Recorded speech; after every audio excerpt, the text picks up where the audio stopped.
At this stage of history, either one of two things is possible. Either the general population will take control of its own destiny and will concern itself with community interests, guided by values of solidarity and sympathy and concern for others, or alternatively, there will be no destiny for anyone to control. The question is whether privileged elites should dominate mass communication and should use this power as they tell us they must, namely to impose necessary illusions, to manipulate and deceive the stupid majority and remove them from the public arena. The question in brief is whether democracy and freedom are values to be preserved or threats to be avoided. In this possibly terminal phase of human existence, democracy and freedom are more than values to be treasured. They may well be essential to survival. I didn't question, I didn't know. As far as I'd seen, life was endless. When I realized I had to let go, we are the mortals, us to the rest. It's not eternal, imperishable. Wide on the moon, it's not eternal, interminable. Progress is improved. I thought I did was born with the world. The US flag would float forever. They called upon and they packed away. The capital will have to follow. It's not eternal, imperishable. Oh yes, it will go. It's not eternal, interminable. The dinosaur lives.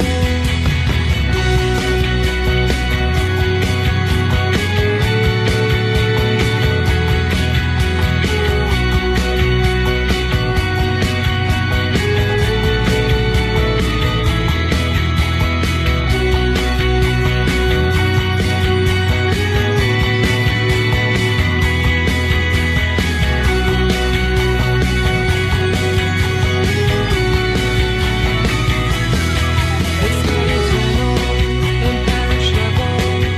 Oh yes, it will go. It's not eternal, interminable. The dinosaur lives. Look at the symbols, they are alive. They move, evolve, and then they die.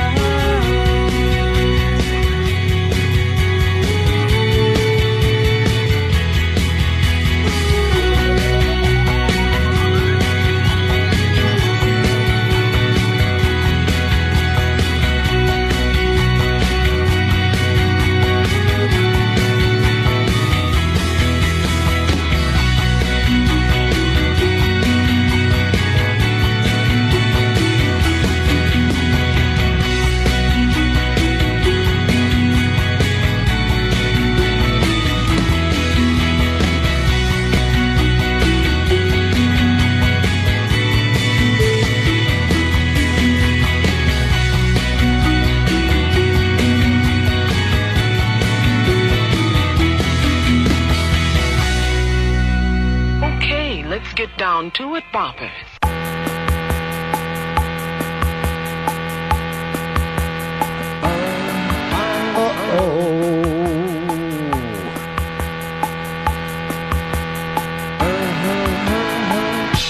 Okay, let's get down to it, boppers. It is the Ron and Fez Show. 866 Ron Zero Fez. 866 Ron Zero Fez. Ian, you're on Ron and Fez. Ronnie B, what's Yes, up? brother. Nah, I just want to say great job with the Stereolab song today. Really enjoyed it. That's Pepper Hicks, little Noam Chomsky, and Stereo Lab. Hey, Rocket Boy, you're on Ron and Fez. Freaking awesome with Stereolab today. Sure, thank you very much. Here's Ed. Ed, you're on Ron and Fez. Hey, I just wanted to say, great job with the song, Pepper. Awesome, man. It sounded great. Pepper likes the opening to sound like the soundtrack to a driving scene in a French film, and I think he was able to pull that off today. I'll tell you what I know now about Pepper Hicks. A very sensitive young man. Come on in here, Pepper. Share a mic with the big boys, and we'll get this thing started. It is the Ron and Fez Show today. Ron Bennington, Fez Whatley. Hiya, buddy. And friends.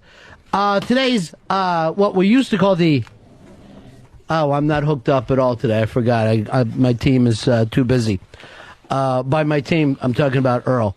It used to be called the Ichi Bomb. It's now the Big Story. And the big story is this, Pepper. The band you hate, the band you despise, Coldplay. Oh, great. Opens up their opening week. 720,000 units moved. Big thing. And they say, perhaps this could save the record industry. And perhaps this could save the rock.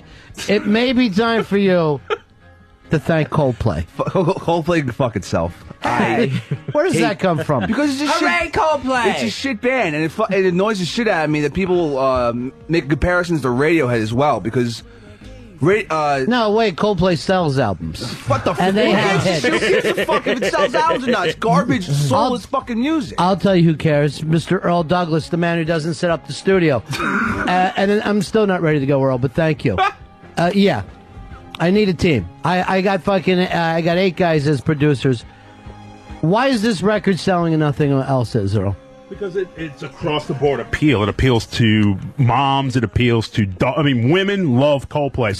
They still buy CDs. Here's what this is. Yeah, it appeals to people who buy CDs, and it's people who don't understand downloads, and that's someone's mom. Although this was giant, I think, on Apple Tunes, and set a new record for the entire album being downloaded. Unlike Pepper, who likes just to download a song, and by that I mean steal it. It's better if it's free. Yeah, I know. But the other album to sell out was Lil Wayne. Sold 1 million albums in a week, too, last week. I'm sorry, he's not white enough for you? What's your problem with Lil Wayne?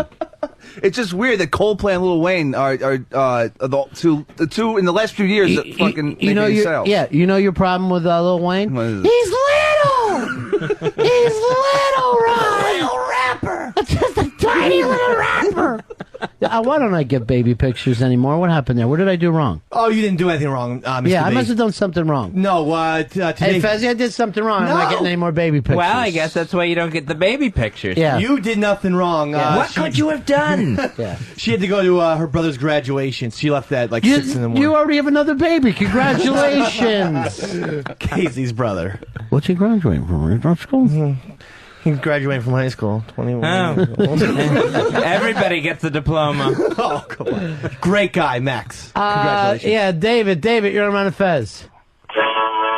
Oh, jeez.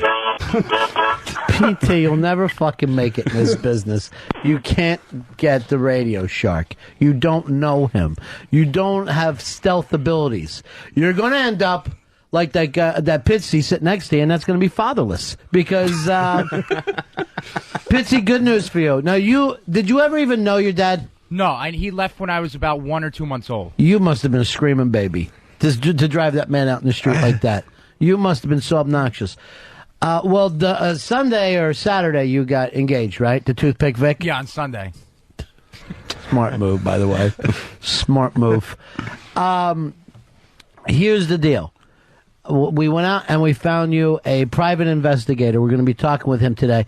And we're going to try to find your dad maybe in time for your wedding.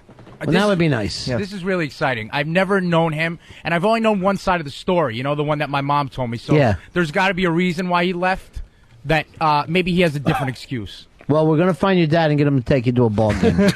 And walk you down the aisle. You're going to play catch with your dad. That's all we really want. It's always been a dream of mine. Sure. Why don't you have play catch with Dave's dad until that comes up? Now, Earl, you and your dad used to hide from cops together, right? Was that the bonding experience you were looking for? Fun? We never hid from cops, but he always told me, he's like, whatever, always do what the cops tell you. Never talk back to the cops. Always kowtow to the man, son. Here's, we've finally got this working now. Big story.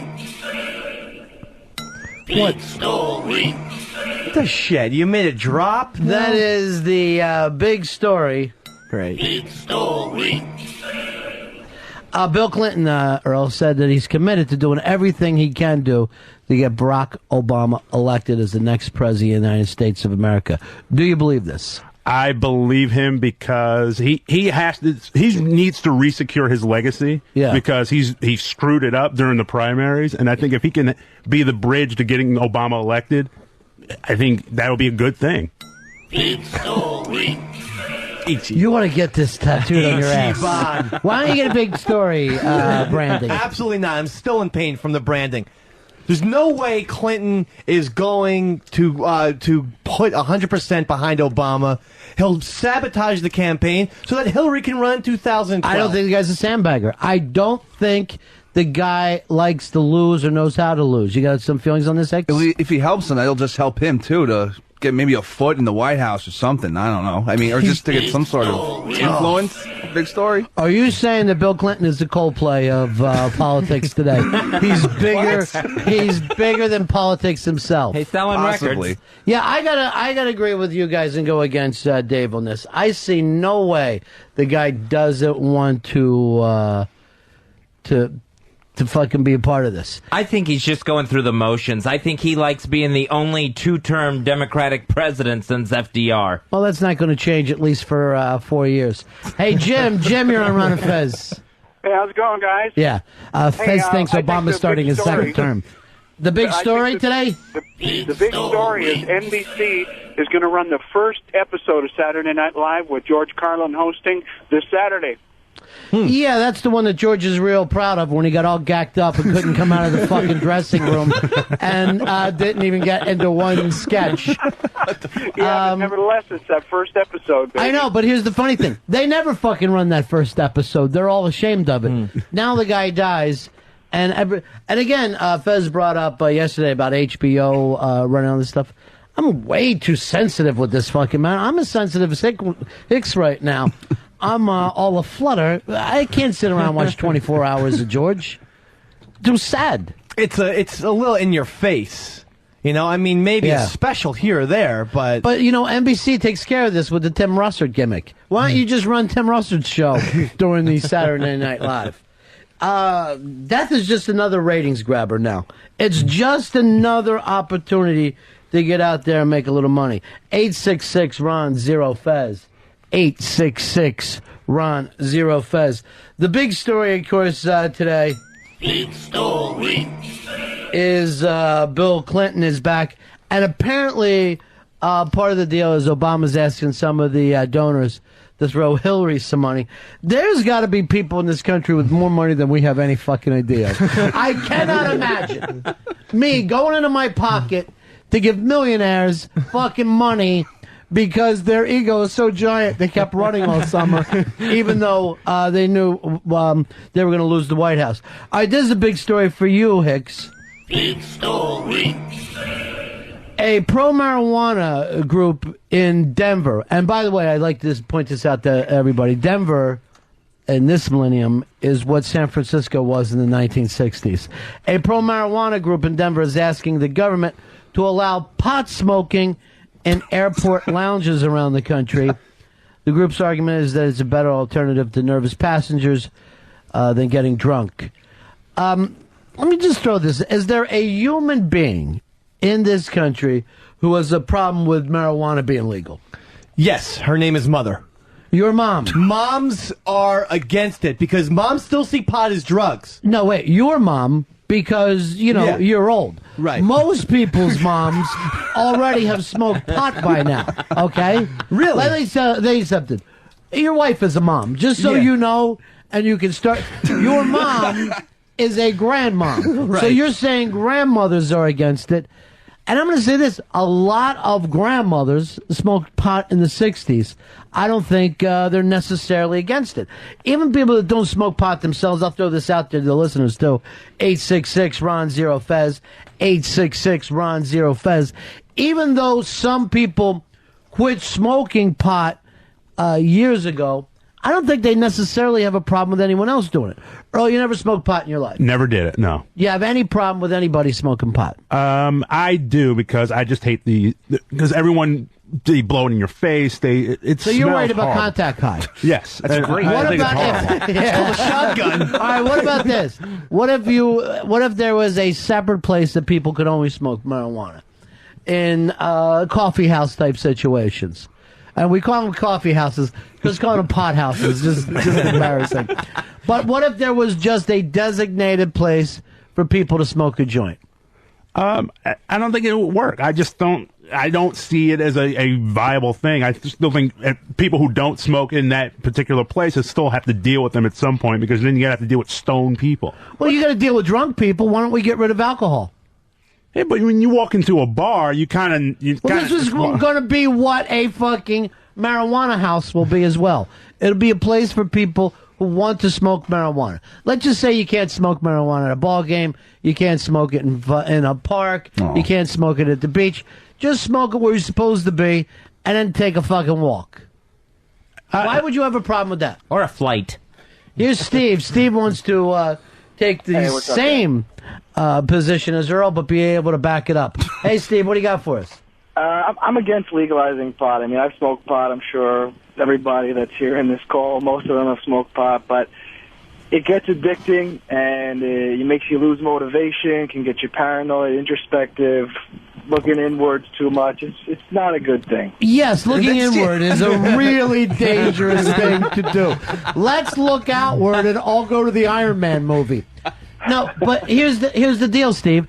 You are explaining a lot of things that are already legal.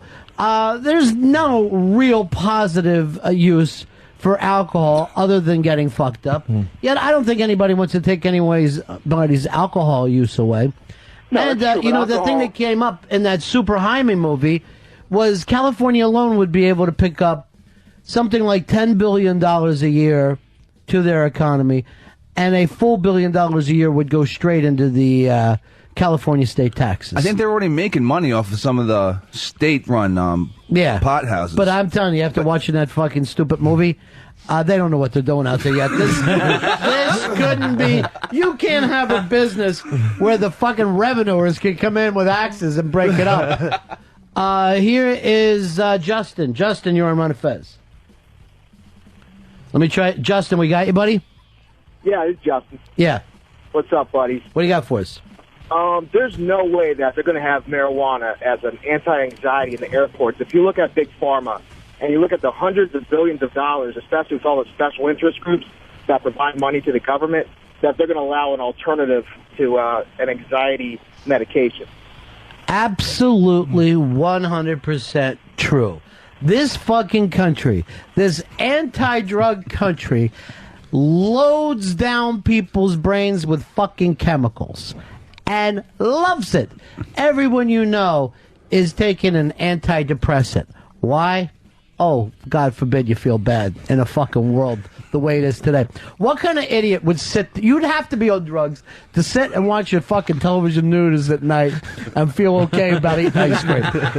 You would be a fucking mongoloid. And these gigantic drug companies do not have their fingers around marijuana, and that scares the shit out of them. They released a pot pill. I forgot what it's called. It releases THC. Yeah. It's shitty, though. I ate some. Yeah. Not very good. It's supposed to be for chemo patients. Well, they just call it Tic Tac. It's just like, it's a little fucking THC, breath mint, Tic Tacs. Here's Dave. Dave, you're on Ron and Fez.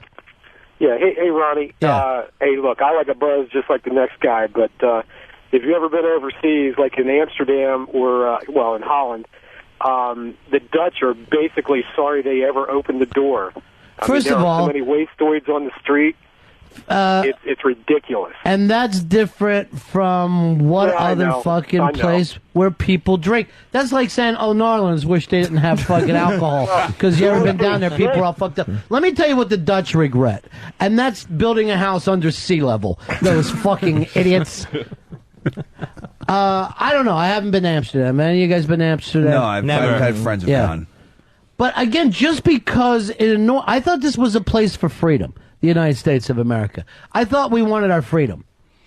We do. No, we don't. That's the last fucking thing that we want.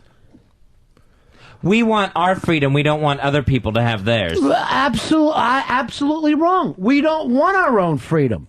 We want someone to fucking tell us what to do all the time and what is the right fucking thing. I'm embarrassed of us. It's like we get just propaganda shoved down our throat like the war on drugs, and then we just want to accept whatever they tell us, and At least the majority do. We It seems just like it. go along because we don't have the balls or the fucking gumption to fight back. We are fucking grown children, and we love being grown children. Everybody's sitting around going like this. You play the new Wii tennis? It's fucking amazing. Well, we should play against each other online. Have you already been on it? Yeah, it's a great game. What do you want me to say? No, but I think it's more that America is so reluctant to change. So once someone says, "Oh, it's bad for you," that it just stays bad for you for generations and I generations. wish that we would just start and call the government daddy and say, Ooh. "Daddy, may I?" Every time that you do something, you should be able to say, "Fucking daddy, may I?" Well, Ronald Reagan destroyed this country. Well, that's just your own opinion. I think it was. I think it really has to do with the people themselves. Freedom of choice is what you got, but freedom from choice is what you want. DEVO. Here is Don. Don, you're on Ron and Fez. Hey, Ronnie. Yeah. So they won't even think about legalizing marijuana until they can figure out a way to tell if you're high right now, like with the DUI and a breathalyzer. Because if you have an accident, they want to know, was you high when you had the accident, or did you get high last night? Was you high or is you high? Wait, you my baby. Let me tell you, I'll fucking tell you a story here about Sunday afternoon. I'm walking down First Avenue. These two drunk kids, about 21, 22 years old, stumbling through the street, walking against the light. Kid gets hit by a fucking car. And I mean slammed, he goes down hard. His friend laughs his fucking ass off as if it's a jackass fucking experiment, right? So he's just fucking on the ground laughing. His friend is holding his head. His friend gets up. He's all scratched up. He's laughing. They're telling these three girls that are freaked out and dial on the phone, forget about it. Forget about it, right? They go walking off. The girl's trying to fucking dial up the cops. I tell her to roll down the window. These guys are walking away. I go, fuck him. Go ahead on your way. This idiot deserves to be hit by a car. She goes, oh, I just don't want something to happen to him. I want him to get looked at. Something happens, then they come back for me. I go, honey, I saw Shortcuts. I'm very fucking familiar with Mr. Robert Altman's work. This is your opportunity to get out of here. I watched these guys walk into fucking Baker Street, a little bar down there on First Avenue. 2 minutes later, boom, they're thrown back out. Immediately, guy starts talking to some chicks walking by about their ass. They walk back out into the fucking street with cars locking up, stopping, hitting their fucking brakes, right? This fucking kid's going like, you want a piece of this? I fucking yell at him. You're so fucked up, there's not one person in New York couldn't beat your ass right now. They're both laughing. They go walking into an Indian restaurant. Like, you can get a fucking drink, and you're going to be accepted in an Indian fucking restaurant. This is not with marijuana. This is not with fucking cocaine. This was very legalized beer. They are as drunk as a person that I would like to call Dave McDonald. Okay. Now, Dave, you brought up something interesting last week that I had some emails calling you a liar. And what was that? That I drank? That you drank till you blacked out. Oh, my Lord. Now, here's the deal here. Yeah. People who don't black out, they don't even believe in it. But I'll bring this up about marijuana. And blacking out, and if you're a hard fucking drinker, you've done it. Yeah. Blacking out is fucking brain damage. It's basically like getting hit in the fucking head with a wrench, right? Yeah. You never hear about anyone blacking out on fucking marijuana. Slowing time down, yes. Being able to occasionally know what plants are thinking, I think I've done that. I think I've seen the souls and everything. But you're not going to have that as you do with alcohol. I don't understand how some people have never blacked out if they're fucking drinkers. Yeah, it doesn't make any sense. You black out every time you drink. I black out nearly every time. Every time. Yeah, 9 out of 10, I black out.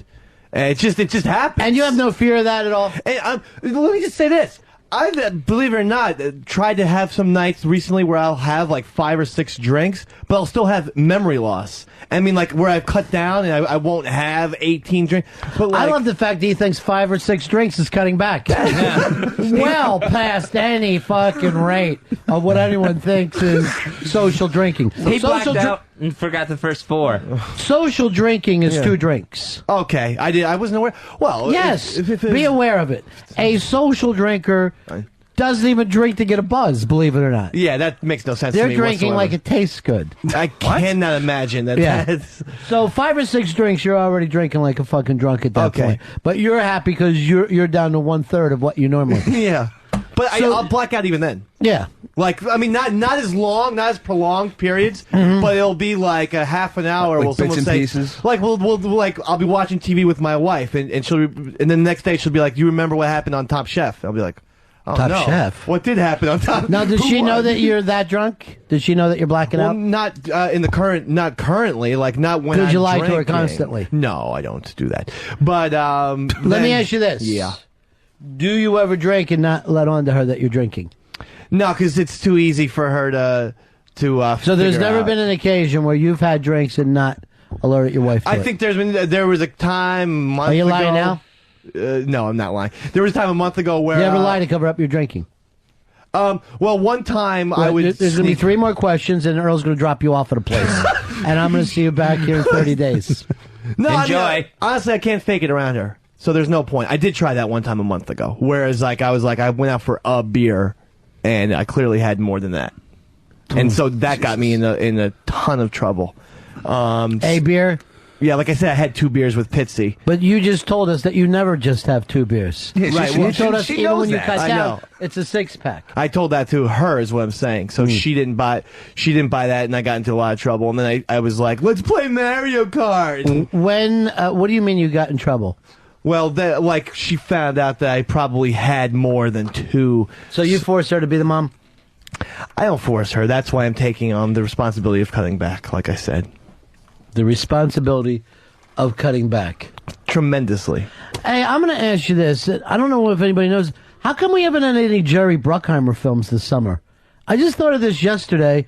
Where is that stupid action film shot through a blue lens about the only good cop who's got a really fast car that can beat the aliens? How come we don't have a Jerry Bruckheimer film? Is he done? Or Michael Bay. I don't think there's a Michael Bay movie on it. Well, Michael Bay and Jerry Bruckheimer broke up, right? I think so. They yeah. used to date until. Well, Spielberg produced Bay's Transformers. Yeah, but what made them break up? Was it that stupid Pearl Harbor movie that wasn't a hit? I thought it was the Scarlett Johansson movie that with Ewan McGregor. That wasn't Bruckheimer. That wasn't Bruckheimer? I didn't No, know that was just Bay. And that thing was awful also. It must have been Pearl Harbor. It was as bad as, I would say, Transformers. No, nothing is as bad as Transformers. The Happening may be the only thing as bad as I watched that Transformers. last night. How Fucked terrible up. is it? It was great. It was You're just so fucking terrible. It's dialogue was just fucking horrible. It's almost like you think they're joking, right? And you know who fucked it up? Real. Robert Rodriguez and Quentin Tarantino have fucked this up for me because I felt like this was a grindhouse on purpose. This ought to be put up there as the 3rd grindhouse fucking feature. It's so ridiculous. I think Bruckheimer's too busy with TV shows now. He's got a lot of TV shows. He realizes he has a hit with CSI, all those spin-offs, and Amazing Race and everything like that. Why not? Why take the risk of putting Does he hundreds of also millions? do Cold Case? Yes, he does. That's one of his. What a stupid show. It's so unwatchable I can't turn it off. He also when the person sees themselves as a child all the time, Yeah, at it the just end. has that little moment like, we got him. 35 years afterwards, we found out, for some reason, 30 years ago in Philly, everyone killed their prom date. Everyone in Philly fucking drowned their prom date 30 years ago. And he also does Without a Trace, and all those shows are exactly Yeah, they alike. are. So weird. Well, I hate CSI because they never stop the fucking criminal. There's always a murder. That Barnaby Jones just to make sure there was no fucking murders. Yeah. And he was an old man. But now, they're already dead. Let's find them. Yeah, and if you really want to watch that shit, there's a way better show called 48 Hours, which I believe is on A&E, and it's the real life thing. It's a reality show where it's real dead people. They find the real dead body. They even show you the real dead body. They show you the investigators go onto the scene, and then they have 48 hours to try and get the person. And bring 48 Hours was a show on ABC for fucking 20 years, and they're going to use the same thing. You know what? I'm going on 60 Minutes. I'm going to call my new show 60 Minutes and see if I can't get some people to watch. All right, it's the Ron and Fez show. 866-RON-0-FEZ. 866 Ron Zero Fez. We got some really good news for you. Blowhard is going to be in here a little later on today. Earl, I wanted to ask you this one since we brought up the Jerry Bruckheimer thing. And since the Imus Cream Pie Jones thing won't go away. And Cream Pie Jones said this about Imus. I will pray for him. And I hate when Christians use prayer as a weapon. It literally says, you are so awful, the only way I can help you is with supernatural powers. You can't be helped by anything on earth.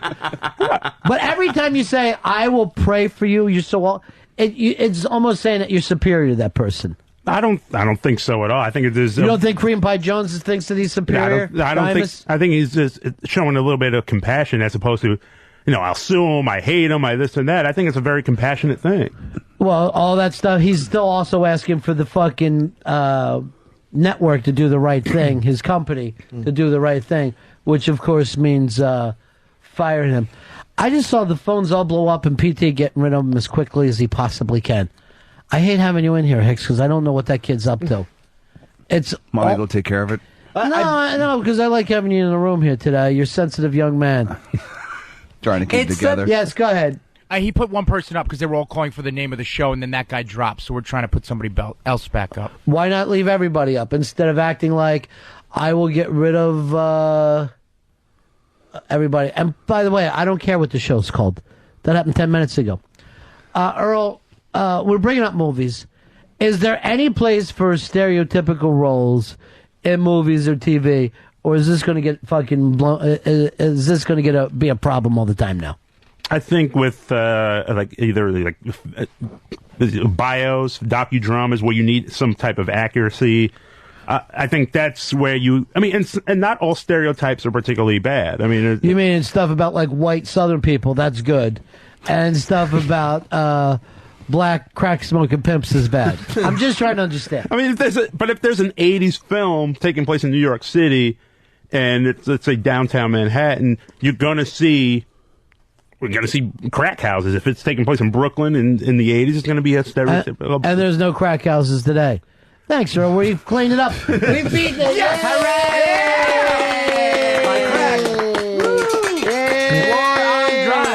Hooray! War on drugs. But there's certainly, today, but if you make a film today where, let's say, you're making a film about an Italian family... And let's say this.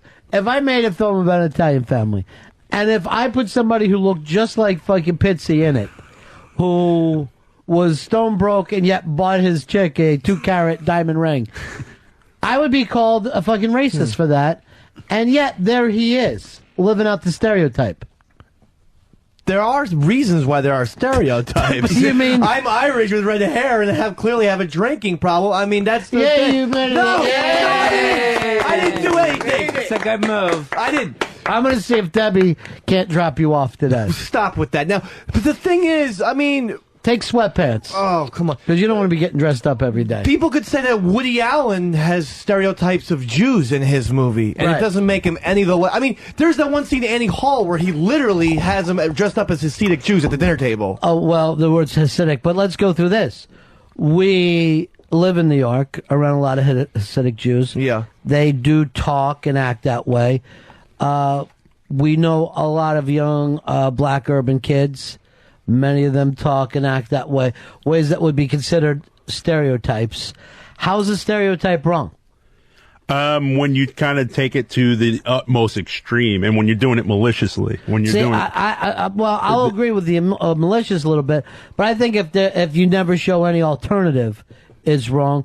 But to act like that there's no truth in stereotypes, just like the redneck sheriff down fucking south, the What You Doing in This Town Boy, that does exist also.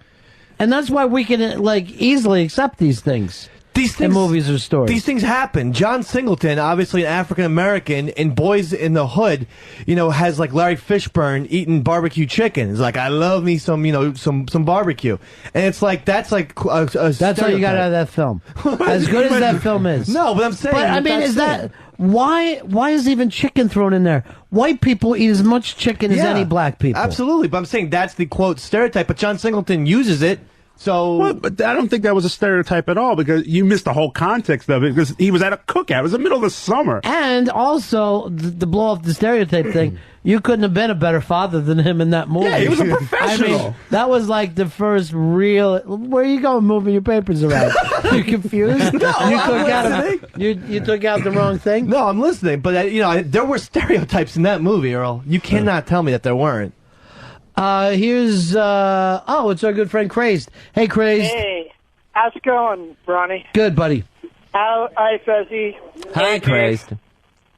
I was just wanted the information for the Unmasked Friday, and you said it was 10th Street or whatever? 14th Street. 14th Street and what? Yeah. Just remember it this way. Dogs and cats are coming down, and 14th Street is going to drown. And then we can all miss Mooch together. Go ahead and give them the information, Fezzy Lou. It's the Louis C.K. Unmasked this Friday. It's 1 o'clock craze at Comics Comedy Club in New York City. That's West 14th Street at 9th Avenue. If you want to be part of the studio audience, email this address, xmunmasked@gmail.com. That's xmunmasked@gmail.com. No, it's going to be a lot of fun, and you're going to like it. I don't want a lot of folks to come out and see Louis C.K. because I'm really interested to do this interview with him. You hear him on O&A all the time, and we were actually thinking All about. right, take care, guys. I'm going to get going. I'm at work. Unfortunately, I can't hear the show, but guess who was in here yesterday? Midnight. Guess who was in here yesterday? Somebody that you got a little crush on. Who? Marmar. We were talking about this. Earl, we're taking off on Friday so I can go do the Unmasked. What if we ran some of the virus Unmasked comics on Friday? Is that a possibility? That is a very good possibility. Would 3 Unmasked fit well into our show, or Yes, what do it we will. have to do? It'll fit? Yes, they will fit. You tell me the truth. Yes, I'm telling you the truth. They will fit. Okay. Here is... so anyway, the Unmasked, plug it again, Fezzy. It's this Friday, Comics Comedy Club, New York City, 1 p.m. this Friday, and that's Louis C.K. xmunmasked@gmail.com. xmunmasked@gmail.com. That's the email address. Put Louis C.K. in the subject heading. Well, I got some bad news here that the baby girl actually wrote this to me. Yeah? Craze sucks baby dick. Oh, no. I've never... Which I hope not. I don't know whether that's a joke between those two, but Yeah. I think it comes off sounding a little rough. Just for the record, I've never heard him to be linked to pedophilia. So I think that's out of context. I don't know. I know he was crazy about a little baby girl at one time. He had a little baby girl he liked. Oh, by the way, too, I'll say this. I enjoyed my Pal Talk spy giving me a picture of baby girl leaning over.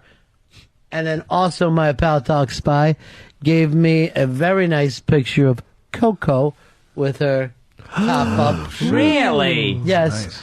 And then I also got a picture of Angel Fuck dressed up as a pirate. So my Pal Talk spy is doing a lot of work for me. A lot of work. And but I want to say this, too. Thank you to all the softball game spies who sent me the pictures of Sheepy manhandling that little woman. Oh, shit. Going down for ass and coming up the other side. Oh, nice. Sheepy. The only heterosexual friend I think I have. Which is really bizarre. I'm not gay. Aren't you? No, come on now. You still having penis problems, though? Yeah, it's clearing up. Dr. Steve is just unbelievable. He's getting rid of the he's covering venereal disease. The front. He's covering the front side and the back. He's amazing. Why? What's wrong with your asshole? Well, the ass. Yeah, let's take a look at how you're healing. The cream that he prescribed is really wonderful, Doctor. Eastside Dave got branded on his ass 1 week ago today. I put a lot of cream on it, Mr. Turn D, around. so you can't really. Can you see it? No, yeah, I can see it. Don't take off your cellophane. I don't know if it looks that good. Well, By the way, Dave went out of his way to expose himself to Dr. Steve's anti-Semitic chick. And did anyone else notice that? He did it on purpose. Oh, yeah. What happened was Eastside Dave drops his pants so Dr. Steve can look at his branding wound. And then, just for some reason, like he was Marilyn Monroe and a puff of steam or air had come up, he lifts his shirt up in the front so that his dick is showing to Dr. Steve's girl. Well, accidents happen. You know, It's only hit and run. I stretched my arms up over my head. You Whoops. did not. You had your hands on the Oopsies. bottom of your shirt and lifted it up like a toddler who can't keep her dress down. You did that move. I have no idea what you're saying, Fez, but I'm sick by it. I am not familiar with toddlers who can't keep their dresses down. You know they're going to arrest you. No, they won't. There's always some little toddler who just starts walking. Stop! Age appropriate. Dave, you said you had something new for Fezzy Lou. Yeah, we found another product for Fez. After Ron came up with the... I'm getting him the jitterbug phone. The jitterbug phone. That's the phone for the elderly. Well, you turn off your phone when you go home. You don't keep a cell phone on at all time. You're uncomfortable by the way they work. By the way, have you noticed I barely call you? Because it's impossible. Yes, It's I have noticed the difference. Yeah. It's an impossibility to deal with you anymore. So now we got a new product for him. And you said this is for when he goes to the movies and stuff? Yeah, this is for when, he's just outside walking around when he wants to hear things a little bit better. Earl will play you the video and audio. When? Now. Earl's struggling today. That's okay. We also had it on Delete in case Earl screwed up. We don't have that either. Holy shit. Let's move it on. It is the Ron and Fez show. 866-RON-0-FEZ. Don't even bother, Hicks. There's no fucking way I'm going to play this thing. There's no goddamn way in the world I'm ever going to play this thing. President Bush greeted the president of the Philippines by telling her he's reminded the great talent of Philippine Americans when he eats dinner at the White House. You know, this guy, it is too much anymore. In 8 years, he has not learned how to be president, let alone have a conversation with anyone of a different language or ethnic background. Well, he has a Philippine-American friend, Fezzi, and that's one of the chefs at the White House. Yes, but he's basically saying, yeah, they make great cooks. Right, we got the summary. Earl, is this fucking racism? It is racism because you're basically saying all Filipinos are great cooks. And No, he's saying I'm remembering about Filipino Americans when I sit down and I eat food every night because a little Chinese man brings me food. It's not racism. He's complimenting them on good food. It's racist. No, it isn't. No, what's wrong? What with is it? racist? That's like saying, "Oh, I'm Italian." Oh, really? My cobbler's Italian. He does a great job. He's saying it like the only talent is they're good in the kitchen. He only knows one guy. That guy's good in the kitchen. And he goes, I think about Philippine Americans all the time when I sit down to eat. Why? My chef is a little Chinese man. Oh, that's fine. I think it's fantastic. That is okay. It's It makes sense. stereotyping. You've never gone to a meal where... We just said stereotyping was fine.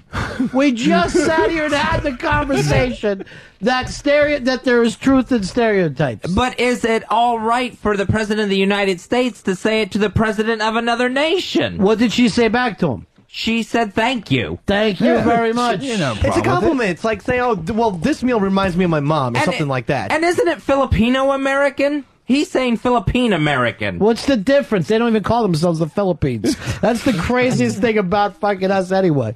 I'm from Italia. Oh, yeah? We call that Italy. Why would you change the name? What gives you the right to change the fucking name of where someone's from? You're the craziest fucks I've ever seen. Good for Bush on this one. He's throwing out... It's nice. You know, she ought to be lucky we don't fucking attack.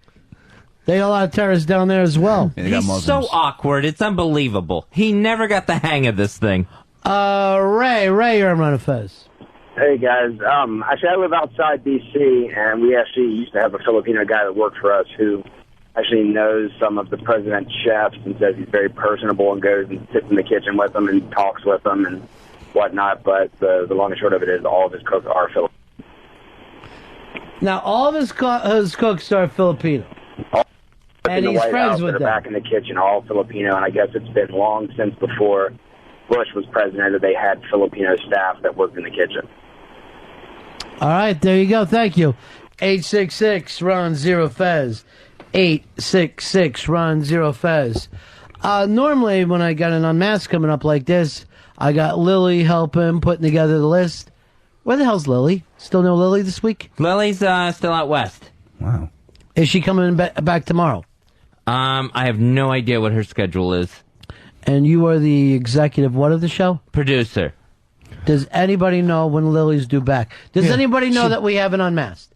Did anyone else think, hey, with Lily gone, I'll take over the list to make sure everybody's getting their tickets and knows that they're coming? Yeah, Ron, we got people on that. We have people getting email confirmations back. What people? I was part of it. Okay, so when you say we have people, you mean you? Yes. You know what? Your dad should stay lost. I know someone who smokes cigars. Who? Some guy. Who? Me. Finally getting around to saying I'm the one who does it. What the hell? Here is Ted. Ted, you're on Ron and Fez. Ron and Fez, love you, hate your staff. Thank you. Yeah, George Bush isn't racist. He's just old, and that's kind of how old people talk about Negroes and broads and Filipinos. My dad's the same way. He's got no idea what he's saying. See, I'm going to go in this direction. I think there is plenty of shit to be upset about the administration with. I think there's plenty of things that you can sit down and be furious about. But to act like this is a big deal is exactly like saying what Ima said is a big deal.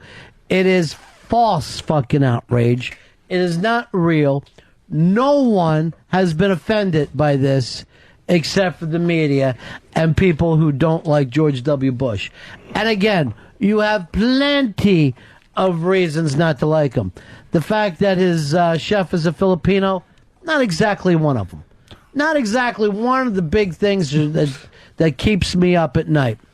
Why don't you run me in that list number, would you, Pitsy? Sure. Thank you. 866-RON-0-FEZ. 866-RON-0-FEZ. Pete is upset with the Wimbledon officials who brought in marksmen to shoot the pigeons that keep swooping down on the courts. Now, when I lived in Florida, Disney used to get in trouble all the time for ways that they would get rid of birds. Anybody got a problem with anybody shooting pigeons? Absolutely not. In fact, it's a pastime to shoot pigeons off our house. And we just got new windows put in, and like a couple of years ago. And then last summer, my mom found my dad outside. You still call where your parents live your house? When are you going to fucking grow up? Remember that you live in Brooklyn and you have a kid. I mean, my parents. So you yourself would shoot the pigeons? Yeah, we have two BB gun rifles, and we take them down because honestly, they do damage to the house. But can you kill a pigeon with a BB gun, or you just wound them? Yeah, you can kill them if you have a nice clean headshot. But what if you don't? You're just winging them. You just maim their wing. It can the BB, if it's a metal BB, goes right through their wing, and then they get all kind of fucked up. But you have to because they affect the thing. You can't have pigeon shit all over the Wimbledon courts. Why not? Because it's the tennis match has to be played. They're not gonna slip and shit. Yes, they are. It tries. It's already slippery on that grass court. Bullshit. Put shit on Yeah, it. it's on grass. It's even better. It doesn't even matter. They're dive bombing the court and distracting the players. So you want to shoot the pigeons, Fez? There are certain animals that, I'm sorry, have to be killed. Like rats. You would not let rats overrun the place. Here's Steve. Steve, you're on Fez. Hey, Ronnie. Yeah. Yeah, you were wondering when Lily will be back. Maybe it's just a coincidence, but she was in Bonnaroo when Jimmy was there, and she's out west now, and Jimmy's out west. Absolutely not. She's already said that that those rumors going around about the two of them are not true. Oh, okay. She's already stated that right here on the Ron and Fez show. 866-RON-0-FEZ. 866-RON-0-FEZ. Here is Mike. Mike, you're on Ron and Fez. I get offended every time this idiot opens his mouth. He is a mass murderer, and he deserves to be asked. Who are you talking about? Eric, you're on Ron and Fez. Yeah, hey, Dave, I'm going to call you out on something. Several times you said guns should be outlawed and you hate gun owners, and you're killing pigeons with a BB gun? You hypocritical fucking asshole. That's right, because pigeons are the same thing as human beings. No, but if you are against guns or you are for them, and both you motherfuckers, you and Fez, have come out against hunting. And, we can't have hunting. And people can't kill deer. And they can't kill rabbits. And I don't know what else people hunt. I don't know, buffalo. I don't know what year it is. Pigeons are Bear pests. Though, there is a difference. A rabbit's a fucking pest and a deer's a pest if you're a fucking farmer. Try having a garden with living near a fucking deer. They'll go through it quicker than anything else. But deers and rabbits are not affecting my house. They're not clogging the drains with their feces, unlike pigeons. So it's only about you. Nobody else. Not me. It's how it affects you. No, humans. Where I'm just telling you, farmers are glad to have the fucking deer peeled off their fucking fields. Those things are exactly the same as a rat to them. Now, my dad is having some groundhog problems with his garden, and he told me he bought from Burpee Seeds this fucking powder that has fox piss in it. So he has spread some fox piss around, and it's working really well. It scares them off? Yeah, because they think there's a fox in the area. Yeah. That's pretty awesome. I've never even heard of that before. No, I hadn't either. Comes from the good folks at Burpee. Burpee Seeds, when you're really looking to... here's John. John, you're on Ron and Fez. Yo, what's up, buddies? Yeah. Hey, Dave, you asshole. Shooting a fucking pigeon is the same thing as shooting a deer. I gotta agree there. Well, look, if you guys are for hunting, it's time to finally come out and say it after all of these years. And if you're both pro-guns... I'm glad to hear you both say it too. I'm not pro-gun and I'm not pro-hunting. How are you going to kill a pigeon? Well, they're shooting them. That's a gun, Fezzy. So if you're for shooting pigeons, you got to be for the tool that shoots the pigeons, and you got to be for hunting. Well, can I just say also that I think there is a difference between a BB gun and a regular gun that shoots bullets. Yes, a regular gun, you're going to fucking kill something humanely, not wing it or put one in its fucking heart and wait for it to die in fucking 6 days, you disgusting bastard. He hopes that he's just going to kill his animals through infection. We're one half hour away from talking to the PI who's going to find the father of Pitsy. And we're going to check out every fucking pool hall that we possibly can. Card game. Every racetrack. Fucking crap. Lasagna factory. Yeah, the problem with finding his dad is a lot of these crap games are floating. So we don't know where they're going to end up. And why don't we just say Lasagna Factory, the guy who's against stereotypes? I know it wasn't you, but I'm now treating you and Fez as partners. That PI, by the way, is Daniel McBride. Okay, fine. My name's Ron Bennington. Let's announce that. I'm doing an unmasked with Louis C.K. Let's bring that up. Yeah. Here is Ted. Ted, you're on Ron and Fez. Yeah, buddies. Yeah. Hey, are you going to any high-end restaurant? Going to any high-end restaurant, and if there's squab, and Dave, you go out and get these pigeons, don't throw them away. Peel them up and sell to high-end restaurants. You go into a high-end restaurant and there's squab on the menu. Hey, buddy, that's pigeon. How much are they selling? I don't think I'm going to be able to show up there with a truckload of pigeons and fucking move them. Fresh. And they don't go buying their fucking pigeons off the street. All right, is squab really a pigeon? You know, a bird is a bird. Who knows how fucking much is connected? I thought it was like a little chicken. I didn't think it was a filthy, dirty pigeon. Yeah, because chickens are so fucking clean. Here's Sean. Sean, you're on Ron and Fez. Hey, Ronnie. Yeah. One thing Dave's not realizing, too, if you don't hunt deer and stuff and lower their population in the area, they overpopulate the area, they eat their whole food supply, and then they end up starving to death. It is true. They're a problem. And they cause car accidents constantly. Because your car is no match for a fucking deer. It's no match. And I'm telling you, I don't know how it is out west or down south, but in the Northeast, because of the suburban sprawl, the deer population is going fucking crazy. There's nowhere for them to go. They're running up and down the streets. They really do. And they spread their filthy fucking diseases. Oh, they're hideous. Here's Dan. Dan, you're on Fez. Why are you looking at me like you don't understand? I never think deer spread diseases. You ever read a paper? Dan, you're on Fez. Hey, what's up, buddies? I just want to let you know, like, in the Northeast right now, we have a huge Lyme disease problem because the deers are coming into, there's so many of them, they're coming into the neighborhoods. Hold on, I'm waiting to see if any light goes off over fucking Dave's head here. You'd never heard of Lyme disease? I thought Lyme disease was a tick. From eating a lime. What are the ticks attached to? Deer. Deer, okay. You hear about fucking people in Manhattan getting fucking Lyme disease? No. No. Go upstate, you get fucking Lyme disease. Yeah. I was up in fucking Woodstock and I had to fucking dress like a beekeeper. I'm looking for shit falling out of my fucking head. It's hot. You don't know the season I was there. I might have been there in February. This live might have taken place in February for all you know. Earl, you're so lucky you can't go upstate because it's a pain in the ass. Why can't I go upstate? Well, you can go upstate, you just can't come back. 866 Ron Zero Fez. 866 Ron Zero Fez. Only the sensitive Hicks gets me. That and Pitsy's dad. More news rushing in right now as we speak. More news. How are you, Rock? You look adorable in your crazy little lime green jumpsuit. Thought the Riddler walked by. It's the same. It's the same outfit from Horton Hears a Who.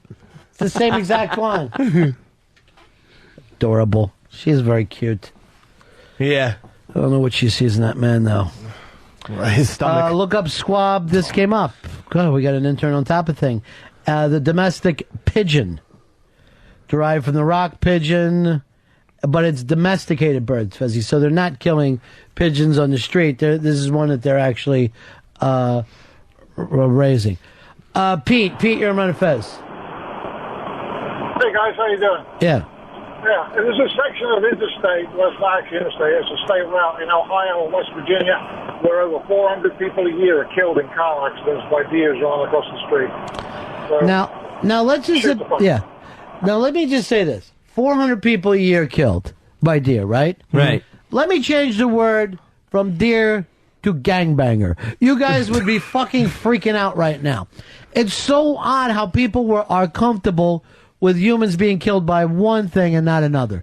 If I said to you, if you drive down this highway, there's a good chance that gangbangers are going to kill you, you guys would be freaking out and demanding the army sent in. But because it's deer, you're like, oh, everything's wonderful. Here is Dave. Dave, you're on Fez. Hey guys, how you doing? Good. I work for the state here in Illinois. Well, I got two radio shows. I'm doing one of them Friday with Louis C.K., okay? There's so you don't see me a stat that goes around that's pretty amazing that more deer are killed by cars than by people here in Illinois anyway. Well, let's see if that's funnier than Louis C.K. I don't think that it is, but that's me. That's my own personal thing. More deer killed by cars than hunters.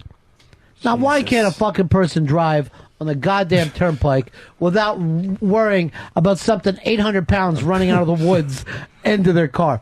And how stupid are these deer? Oh, they're dumb. They will just keep going because they'll follow each other across the highway. It's not the deer's fault. Jesus Christ. We put highways in the middle of their habitat. Well, where did we put this Wimbledon fucking court? Right where pigeons live. Why don't we do this? Let's all stay in our houses so we don't bother nature. No, let's live underground. Let's live underground, Earl. Like chuds? Yeah, yes, we're fucking chuds now. Thanks, Come on, you. stop it. No. You know that we live by night. We keep Do me a adding favor. highways. Yes, you know why? To drive from one place to the other. We're not adding it for no reason. We don't put it up to hurt fucking animals. We got to get places. Right, but we're destroying plenty of forests and good greenlands. Have you ever been in the middle of this fucking country? You know what there is? Space. No. Yeah. There is so much space between New York and L.A. It's the most boring ride anyone... I dare you to take that fucking ride sober. The only way I could make it across the country was with a fucking cooler between my legs and a fucking hash pipe in my fucking hand. I was bored shitless from fucking Philly to the Rockies. I had nothing to fucking look at but green shit. Right, but I mean, that's a good, we need to keep that. We got plenty of it. I You ever wish hear of Teddy Roosevelt? I wish there was a way to relocate the deer into that wild space. That's a good idea. Without having to kill them. That's a great idea. They're not from there. Why don't you try relocating a dolphin into the fucking Great Lakes? Why would you think it's a smart idea to relocate things? A, when we built this fucking country, those deer weren't there. There wasn't as many fucking deer around here as there is now. But I think Fez is right. I mean, You know why? We used to hunt them. We used to fucking peel them out. There used to be wolves to fucking eat them. But why couldn't we, just relocate them? They do it to animals all the time. They'll put tranquilizers in them and then move them to a different spot. How many deer you want to see at a fucking zoo? Seriously. When you go to the zoo, you going to stop for a fucking deer? No. You've seen them. Yeah. I hate to see any fucking American animal in a zoo. It bores the shit out of me. I gotta see something from the dark continent to be impressed. I don't want to see a fucking badger at the zoo. A zoo You might as well put a dog there. It's so dull. A zoo is so disappointing. You don't get to see half the animals you go to see. Because they're usually like hiding or sleeping in their cave or whatever. Wait, aren't you nature lovers? Don't you hate zoos? Aren't they prisons, man? No. Aren't they prisons? Not if the you know what animal's I want to see? cared for. I want to go there and see a lion in handcuffs. I want to see him fucking where he's fucking handcuffed to a rock so he can't get away. I just went to the Bronx Zoo and the polar bear was like, he looked like he was hungover because it was 8 degrees. It just is so. Let me ask you something. Weird. If you were a fucking polar bear and you lived in the North Pole, you wouldn't like to get some nice warm weather? You wouldn't like to have your fish brought to you in a bucket? This was too hot. Trust me, this guy was. That thing must. You know what? Then shave them down. I would like to see them shoot them in the neck with a dart, go in and shave the fucking polar bear down, because I want to know what they look like underneath there anyway. And the other exhibit was we walked up and all of a sudden heard these kids screaming, and one of the giraffes had broken its neck when it was a baby, but it didn't die. So it grew up, and it was just like tilted. So it was scary and the freakiest thing I've ever seen. Why did you take a picture? His head looked like you're making me go to the Bronx Zoo now. His neck looked like the number 7, basically. It was just like right up angle. and out. And the kids were screaming like they were and the kids were like, "What's wrong?" and I think I heard that the giraffe is only going to be there for a few more days. So I got the impression that they're going to. Why don't they just get a big neck brace for him? A big take an old oil derrick and use it as a neck brace. Yeah. You realize that none of the shit you guys come up with makes any sense, though? No, I think it makes. I really think Fez's deer plan to put them into the middle of the country is a smart idea. Yeah, let's move them into the fucking cornfields. Where are you going to move them, Fez? To some sort of preserve where there's or the national forest where they're away from people. You don't think that there's deer there? Yeah, I'm sure there's other animals there. What are all these deer going to be eating? Well, they're going to be eating the grass and the leaves and stuff. But there, nature will take its course because there will also be predators there too. There is not. The reason why we have so many deer is there's not predators.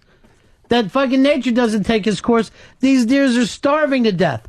You know who their predators are? Us. But you're not letting us fucking predate. Here's Kevin. Kevin, you're on Ron and Fez. Hey, thanks, Ron. Out here in New Mexico and in Colorado, the deer and elk had what they call waste disease. And it affected the brain, which in turn something that poisoned the meat or made the meat bad. So you couldn't even eat them. And this was a few years ago, and I don't know if they've eradicated that disease yet or not. But, these deer out here are just so overwhelming. The population is just outrageous. There's just so many of them. I mean, we're killing them on the roads, and they run across the freeway. And this is in New Mexico. And the same thing is happening in Pennsylvania, Ohio, West Virginia. I don't know where Fez is moving these fucking deer because there's no place with a fucking lack of deer. Mark, you're on Ron and Fez. Hey, as far as relocate the deer go, they tried doing that in St. Louis out in the suburbs. They were having a problem with deer out there, and they captured a lot of those deer and relocated them, but most of them died due to the stress of being captured. What are you going to do then, Fezzy? Well, tranquilize them. They die during that thing of being tranquilized and moved. That's when they die. Again, if you want the deer out west, just fucking wait 2 years, because they keep having babies like there's fucking no tomorrow. But if the deer died, then that's part of the process. I mean, plenty of pilgrims died when they came over here, but then the best of them create America. If the deers cannot, they might survive, create a country based on freedom of religion. The fittest survive. Norm, you're on Fez. You motherfuckers won't relocate the people from New Orleans, but you want to relocate deer. Norm, you're on Fez. Hey, Ron, great show. I usually listen on the night shift, so I can't call in at times like this. I think that what Dave and a lot of the big city gun experts who want to outlaw guns but have never been around one, a lot of times they project their own insecurities. They're afraid that if they get a gun in their hands, they're going to burst into a crowd of people and shoot the whole place up. And they think that everyone's, if you'll pardon the expression, half a retard like they are, so they just think that we should just outlaw all of them. And it's really, the whole gun thing, to me, has nothing to do with sporting uses. It is simply to prevent an overpowerful government from becoming a tyrannical government. That's our one... Well, let me tell you something, brother. I don't know whether you watched any of the Desert Storm pictures, but your gun isn't going to fucking help you all that much.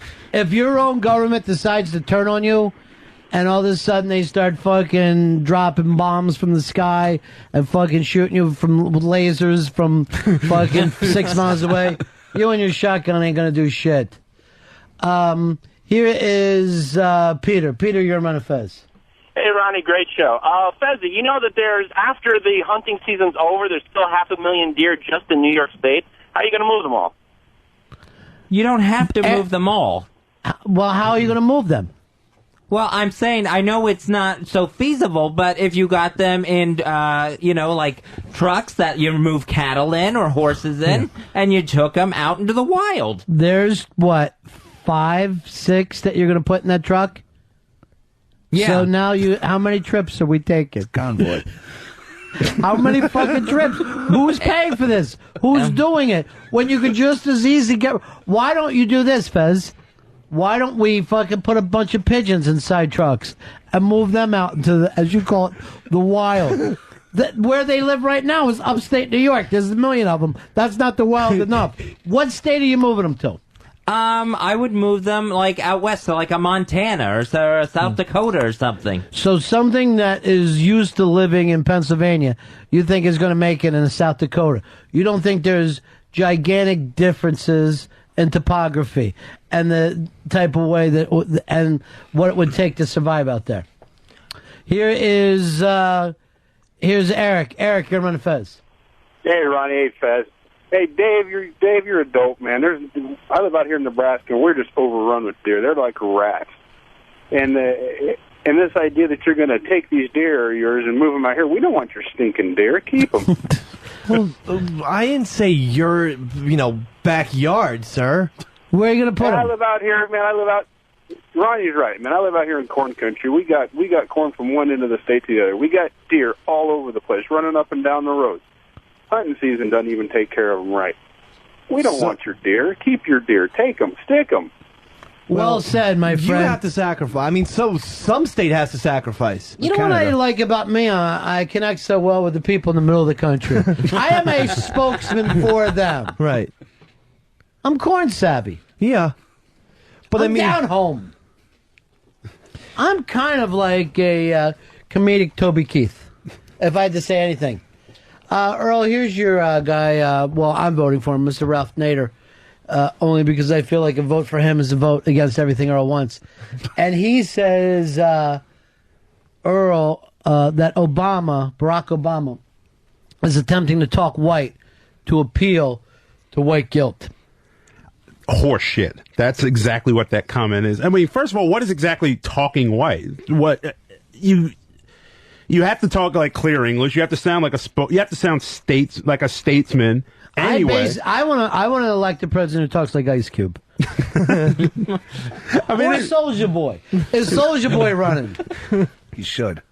But I mean, that statement. Wait, let me just check with this, Hicks. Are you with Soulja Boy or Ice-T in the big East Coast West Coast feud? I'm Ice-T on the West Coast. You go old school, the OG. Yeah, but that whole statement in and of itself kind of is racist in that Everything's racist, right? Yeah, but he's not. What, he's supposed to act black or talk black? I mean, that is crazy talk to me. Do you think he's getting white guilt votes, though? I don't think he's getting white guilt. I think he's running a... He hasn't ran yet. We will have to see what he runs. He's been running a clean campaign, an honorable campaign, and he's appealing to everybody. He's not saying I want to be president of... The black people. Of black people. I think that he should be the black president and we should have a white president.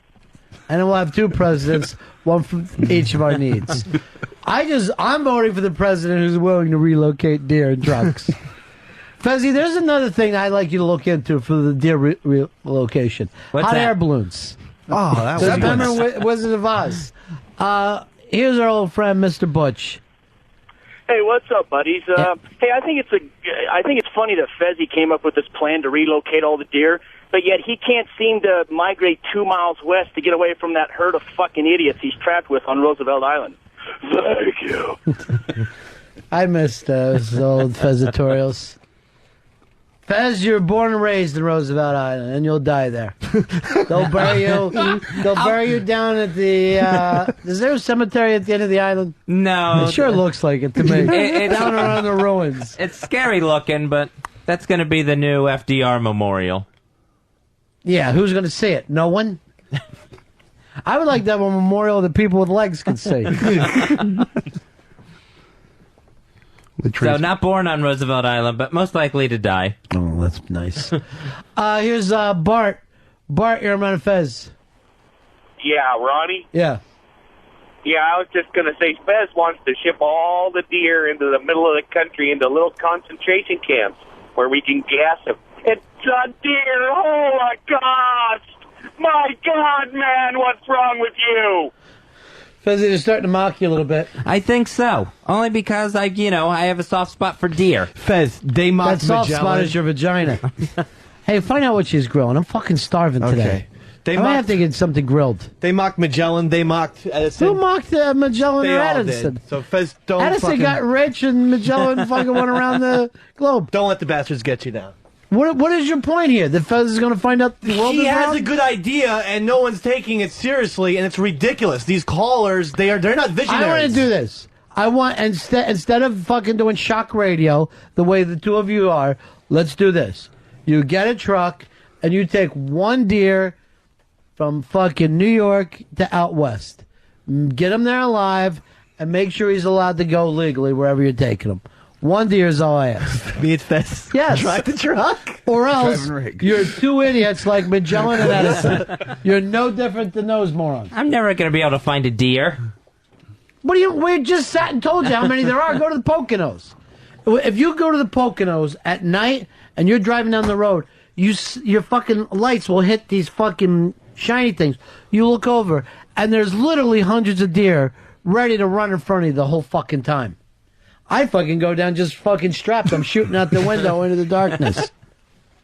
And one time I'm shooting, I'm trying to make it through, and I'm shooting, and I fucking stop the car, and I go, what's that? And I look at my chick, I go, listen, did I shoot a deer? And all I hear is a baby crying. I said to my wife, let's get the fuck out of here. And we were fucking laughing the whole way. Here is, let me go over here to Matt. Matt, you're on Fez. Yeah, what I was saying before was they make so much money selling permits, and then they use the deer meat to feed the homeless and stuff. They do this in New Jersey all the time in these suburban areas. They put a lottery out for permits. They sell them for tons to sell. It's a moneymaker to eradicate these deer. Fez's way, he wants to cost a ton of money to send them wherever the hell he wants to send them. You know why? Because we've got so much money in this country now. 1 million people are worried about losing their homes. Fez wants to take that money and move deer. What's she making? Hot dog, hamburger, and corn on the cob. A little bit of everything. picnic. Yeah, a little bit of everything. You know, nice variety. She got anything for Ronnie B? She didn't say that. No, I didn't ask her. It's weird. I always would go with 2 hot dogs or 2 hamburgers. I don't like to mix and match a hot dog and a hamburger. I think when you mix and match, you got a little picnic for yourself. Yeah, I don't mind mixing and matching. Then you're like, oh, what is this? Let me try this. Yeah, but you never. Oh, brat. Delicious. But I don't think you ever get equal value. So it's like if your hamburger was good, the hot dog will be a letdown. Let me tell you, the hot dog is always a letdown. Next to a hamburger, a hot dog doesn't fucking rock. Right. And you know why? McDonald's doesn't sell fucking hot dogs. Burger King doesn't sell hot dogs. This isn't a fucking close contest. Yeah, that's what I'm saying. That's why I would go with 2 hamburgers. If someone says to me, what do you want, a hot dog or a hamburger? You know what I always say back? What am I, 3? That's something you ask a fucking toddler. Right. For some reason, a toddler can eat a hot dog and nothing else. I don't know why. And then you got to cut it up for them like they're too fucking stupid to be able to handle a whole hot dog. I don't know why they don't have why hamburgers weren't as popular at like baseball games or concerts the way like a hot dog is. Well, hot dogs are only popular. I mean, it's the same thing. Why are you fucking eating a popcorn in a movie instead of cheese doodles? Right. You were fucking just taught that. There was no reason in the world to go, I don't want popcorn, I don't want popcorn. A month could go by. You walk into a movie, I gotta have popcorn. Where's the fucking popcorn? You ever like show up to a late movie and the popcorn fucking section? You're like, you're fucking kidding me. You're a fucking movie theater. You're gonna shut down the popcorn. It's really there's not a lot of people here. It's so true. I never eat it, but it's like smoking a cigarette when you're drinking. You have to do it. I know it's the oddest fucking thing. It's the oddest thing how fucking trained we are. So that goes back to show when we say we have freedom of choice, we fucking do not. I'll go to a fucking ball game. I'll go, I need a bag of peanuts. I'm fucking sitting there eating, shelling fucking peanuts. Why? Because I did it with my dad when I was fucking 3. I don't know why it fucking feels like it, but I would never sit at a baseball game and eat a slice of fucking pizza. I would feel like a lunatic. And yet, what's better than a slice of pizza? Nothing. And it's true. Like, nothing. If you go to movies, I hate when people have nachos or those dipping pretzels. I'm like, first of all, what the fuck are that? If I went with someone, I'd get up and walk away from them. And I go, you're not a traditionalist. I did that once. Earl's a nacho eater. That was the one time I had nachos. I was really hungry. Oh. So I had the nachos. That was the most filling thing on the damn menu. What do you think is the most movies candy? I would say Jujubes. I go M&M peanuts. And I throw them in my popcorn because I like to have the salt meet the sweet. And just fucking explosion of fucking flavor. I don't even like Jujubes. I don't even know. First of all, that's like saying 1910. I'm eating the year 1910 is what you're saying right now. They're like a gumdrop type candy. Well, here's another one for you. Do you ever want saltwater taffy until you're fucking on the boardwalk? No. There's not a time in your life when you're like sitting around going, oh, I could really use a saltwater taffy. Why? It's fucking not good. It sticks to your fucking teeth. Mm-hmm. And yet, you get on that boardwalk, you fucking want to have some. Yeah. Why? They fucking trained you. It's almost like you don't have a choice. Now, these are things that we can easily fucking notice. But how many things do we not notice? Are we attracted to other people for reasons we don't even understand? That's just something that's kind of now hardwired into us. It depends on like how you grew up. I mean, let's look at Fez and Earl, the asexuals. Yeah. What happened to them that they're not attracted to women? Fez had a problem with his mother, and I don't think Earl is close with his mother. He never brings her up. He always brings about his dad. But look at you. You're too close with your mother. And that's why maybe like you made out with her once. I did not. Okay. You sure? I just thought I'd slip it through. And that's why, like, maybe I married a woman who some might deem dominate. You married a domineering woman, maybe because you need that. I mean, I was in love with my mother when I was a kid, so I asked her to actually marry me when I was like 10, 11. Did she say yes? Now I could understand if you were 3 or 4. 12 is your last year of Little League. Yeah. And you're asking your mother to marry you? That's fucking... Seriously. That's Adrian retarded. That's fucking... Take her to the zoo, Rock. No, come on. Did you ever feel like you were in love with your mom, Earl? Never. I never had. I mean, I love my mother, but I never was That's like. why he doesn't like women. Like in love? Yeah. No, it's my mom. I love her. But I will tell you this. The first memory I fucking had, I'm sitting on a toy box. I'm looking at my mom. And one of the first 2 memories I have in my life going, I can't believe how beautiful this woman is. I cannot believe how stunning this broad is. That was my own mom. Yeah, that makes a lot of sense, though. Why wouldn't you just be crazy about your mom when you're a little kid?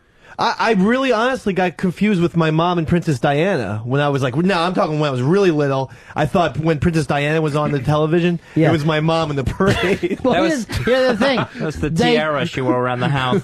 They both fucked the porch man. Okay. And by the way, I did you a favor by throwing in man. Hey. What? What did you think I was going to say? You know what you were. No. No, I'm not going to say it. I don't know. I think why I had no choice. I didn't have that. I was in love with my mother thing. Well, you hated your mother. Maybe from an early age. Yeah, I was just scared of her, so I never, Did you hate her? I don't think I never really started hating her until like I was older, like in 9th or 10th grade. Before that, what did you do? Before then, it was like fear of her, but really wanted her to like me. Yeah. But you were so unlikable as a child. Well, yeah, I don't think so. You were a failure. Look at your room. It was messy. It wasn't that bad. I was just told it was that bad. He couldn't catch either. Well, his mom didn't care about that. No. What did she want out of you? What was the one way that you really disappointed your mom? Look, by the way, now Fez is going to be involved in the show. All day long he's ignored us. Now, when we act like his shrink, we get to talk to him. Go ahead. I'm trying to think of what would have made her like me. I don't know. What was it about you that let her down? I just think that I just didn't do anything well. I don't think the grades were good enough. You're not smart. No. You're stupid. No, you always made the honor roll. But there would be off years where that didn't happen. I don't think anything was just. I don't think I took care of her enough. I think it's the problem. I think she wanted someone that, She wanted to give birth to a butler. Yeah, exactly. And I wasn't that butler for her. Why didn't you go get her juice and mallow cups, whatever she wanted? Seriously. Why didn't you try things like that? Well, I did. I would try, and then something would go wrong. I would go down to the convenience store, the site of the infamous cane pole gang, and... and I would get something for her. Like peanut butter crackers? And it would be like, why did you get me this? This was wrong. I didn't want that. Why didn't you just get the right thing? I would try. Sometimes they didn't have it, so I would try to come up with a suitable substitute. He pulled a Graz. I know. You were as fucking bad as Graz is. Yeah.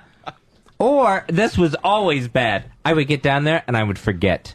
I would just blank Passive out. aggression. Mm-hmm. Passive aggression. I would blank out on what she sent me to the store for. So then you're not surprised that your mom was disappointed with you. You weren't much around the house. I always helped her around the house. But doing what? Bringing back the wrong shit and forgetting? It was never on purpose. That's not the point. The point is you can't get a fucking simple thing. She asked you for a pack of Pall Malls. You brought back a dust mop, and you expect her to be fucking happy with you. And if I were, and if there was a job like to sweep up the porch or whatever, or the patio, that was never, that was never, swept up well enough. Why didn't you do it better? I thought I had it. I thought I had it done right. I see you doing things around here, and I will say this. You're not a detail guy. You are not a detail guy. Fez, you don't think is? No. I always thought I was a detail guy. What happened when you took over as ZP? Have you been a detail guy? No, the details get past me, left and right. No, what? So why is that a shock to you? You just said I thought I was a detail guy. I always thought I was. But in this instance, I haven't been. This instance? Or Mama was right? But, I was a kid. I shouldn't have had to been a detail person. Why not? There's a lot of kids out there that have to be fucking farmers. You know what I mean? Yeah. There's a lot of kids that have to get up and go working in the fucking coal mine. You gotta start with the details when you're young. You gotta stay on top of that. And again, you didn't fucking play baseball. Talk about a detailed sport. Mm-hmm. Get those stirrups up. Don't fuck those things up. How would you like to have been Earl? Fucking going 0 for 5 in front of his dad. You talk about rough when you're a kid. Did you ever have a kid who put the stirrups outside of his cleats? Like the real spaz No, of you'd your have to be a team? fucking idiot. We had a kid called YA who put him on outside of his cleats for the first game. And There we're was a just like, fucking kid on my team. Holy He fucking had black socks with his fucking stirrups. Oh. I went over and I go like this. Look, motherfucker, this is Linwood Sunoco. We don't play that. I gave him a kick in the fucking ankles. You know why? Like I said to the coach when he said, "Why do we do it?" I go, "Hey, we police our own. All right? We police our own." Little Full Metal Jacket you had team to. that you had there. You had to. I'm going to tell you right now, we went 15-1, and it wasn't from fucking not taking care of the dates. I'm not going to end up like Fez's mom. Fucking totally disappointed. And him coming back from the store with nothing. He comes. I sent him down to the store to get me some fucking a moon pie and a grape knee high, and he comes back with a dust mop and his dick in his hand, thinking I'm going to be happy with him. So you're working on this with the shrink now? You were with the shrink last night, right? Yeah, working on all kinds of stuff with the shrink. What do you tell her about work? With work, let's see. I tell her that I do mention like detail stuff. Yeah. Like I forget. You know what? I feel like I forget too much stuff. Tell her this. What happens is his work is none of her fucking business. I'll ask her if Dave's an alcoholic. Oh, don't do I that. can bring that up. Because it's an easy one. I want her to finally get an easy win after sitting there trying to wonder what's going on in your cracked skull every day. Why is A-Rock on TV? She just left here. Now she switches into black. She's got a busy career. Yeah. How can he be stuck in traffic? He comes by subway. The pointer's driving him. Way to go, Eddie. Way to go. All right, Dave, tell us about the private investigator. You're the one who hooked us up with him? Yeah, the guy's name is Daniel McBride. Yeah. He's a private investigator for American Eagle Investigations, rooted right here in New York. Switch out with Pitsy, because I want to bring him in here. He's a sensitive young man, and I want him to have the sensitivity that he needs. Now, Pitsy is a kid. He never... You never even met your dad before? Never met my dad, never seen a picture, have no idea what he looks like. None of that stuff. Now, you want to find your dad, right? Yeah. But are you nervous about how your mom will react if you go out and find this guy? My mom has always been very open, saying, I'll never hold you back from finding your father. So Right. she doesn't know where he is now, but she never said, you can't see him. You know what I'm saying? She was always, if you want to pursue it, pursue it. Interesting. All right, we have Daniel McBride online right now. What is his agency? He's from the American Eagle Investigations, AmericanEagleINV.com. Daniel, welcome to the Ron and Fez show. Hi, Ron and Fez. How are you? The story here with this young man hoping to find his father. You get this a lot? Yeah, we get this all the time. Yeah. What would you have to do to find him? What has to go on? Well, we need some background information. Maybe he can get us some information from his mom on maybe the old addresses that they had together, maybe an old phone number. Maybe the mother has his date of birth, or where he went to high school. Anything that she can have can help us to find him. No, so this means we got to bring your mom into this. Okay, all right, we'll get her. She probably should even have his own old Social Security number, right? Right, that would help us out. Well, I know that he changed his last name. Now, why would a person change their last name? Well, to run from something or to hide, but I have no idea why. She never told me why or when he left. All right, so here's the problem. If the guy, now it seems like the man went on the lam. It does, so maybe he doesn't want to be found.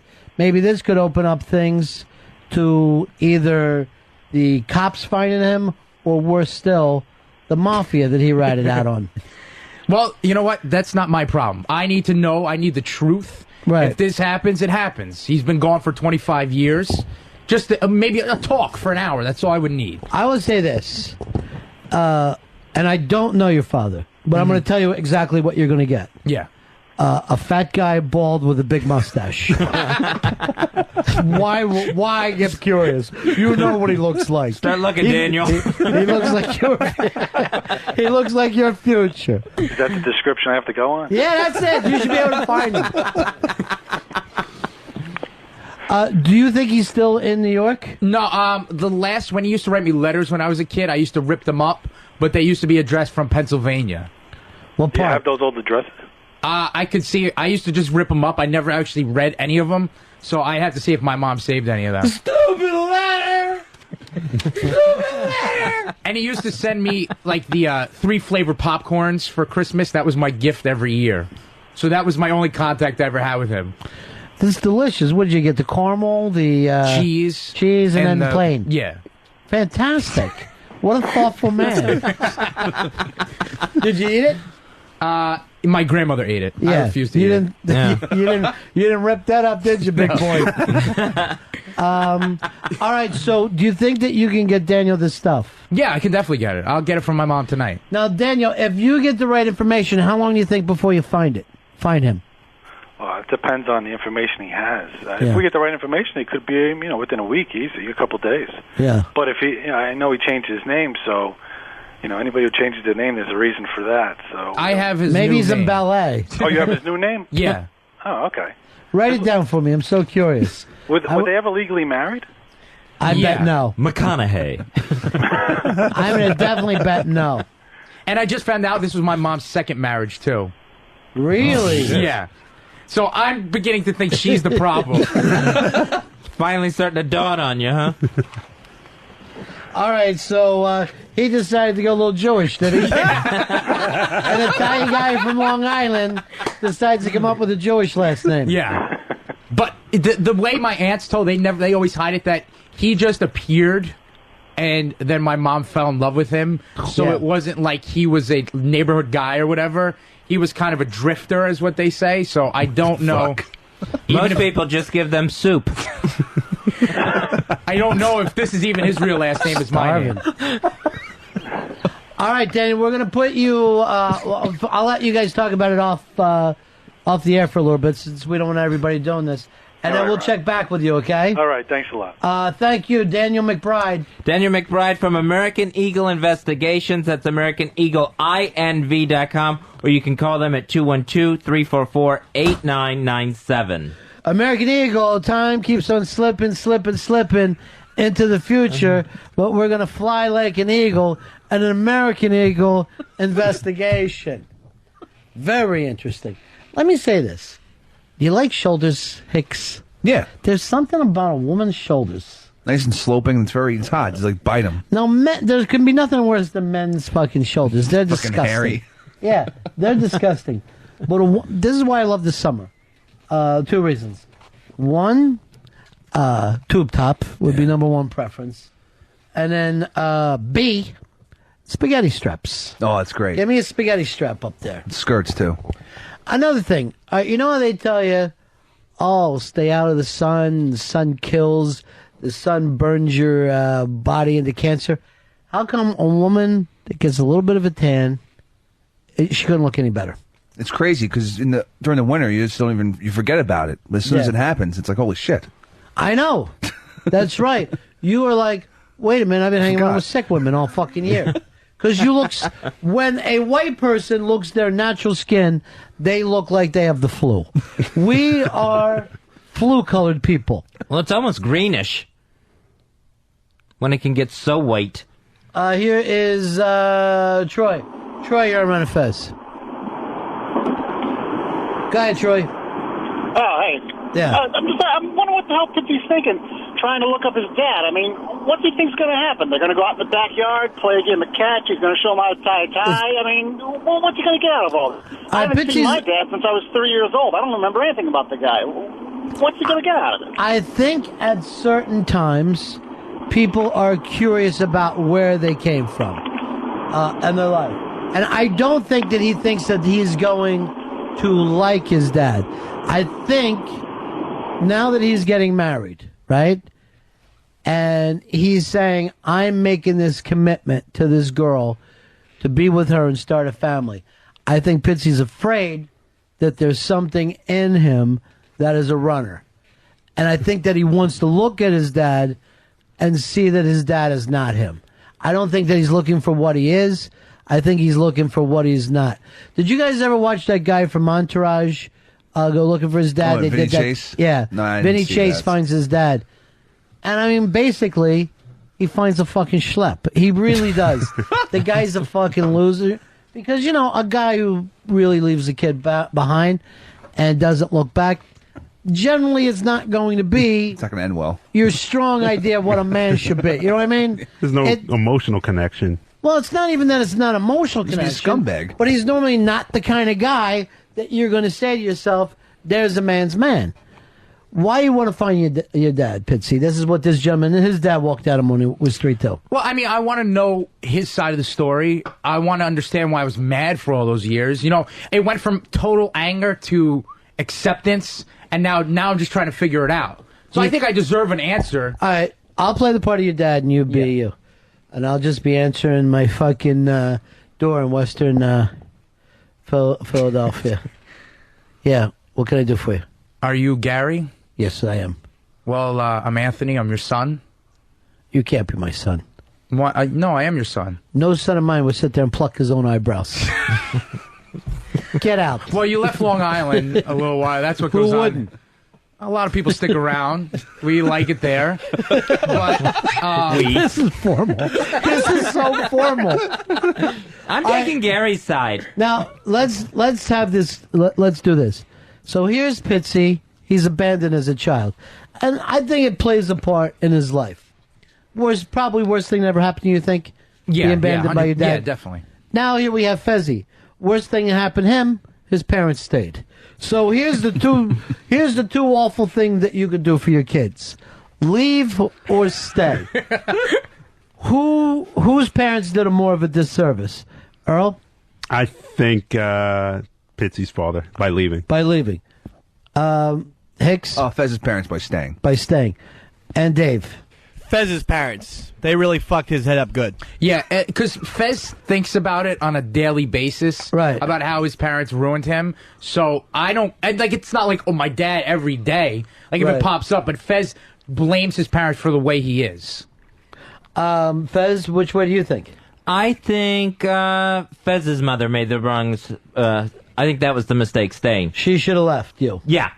So why haven't you left her? Why haven't you said, a mistake was done when I was a kid, and I want no part of it now? Because it's not that I don't want a part of it. It's that I want... So then she did the right thing. I'm still trying to please. So you're wrong. Yeah, I'm definitely wrong. Yeah, I'm still trying to get something out of a person that's not able to give it to me. This is interesting. Here you are, you're trying to find your dad, right? Mhm, yeah. Here's Fez, he's trying to find his mother, even though she's right there in front of his face. He's waiting for his mother to be someone else. He's still coming back with the mop instead of Paul Malls. That's not fucking changing. He's still showing up with something that she doesn't fucking want.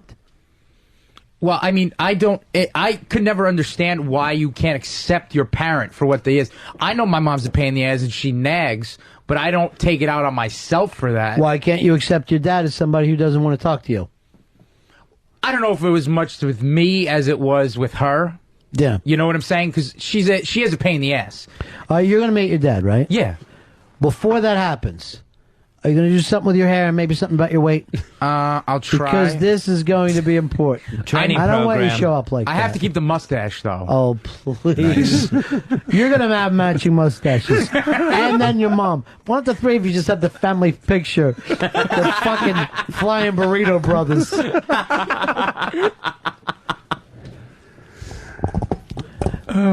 Boy, we got some fucked up friends around here. We really do. We got some fucked up friends. But I'm excited. I hope it works out. That you're going to get to see him? Yeah, yeah.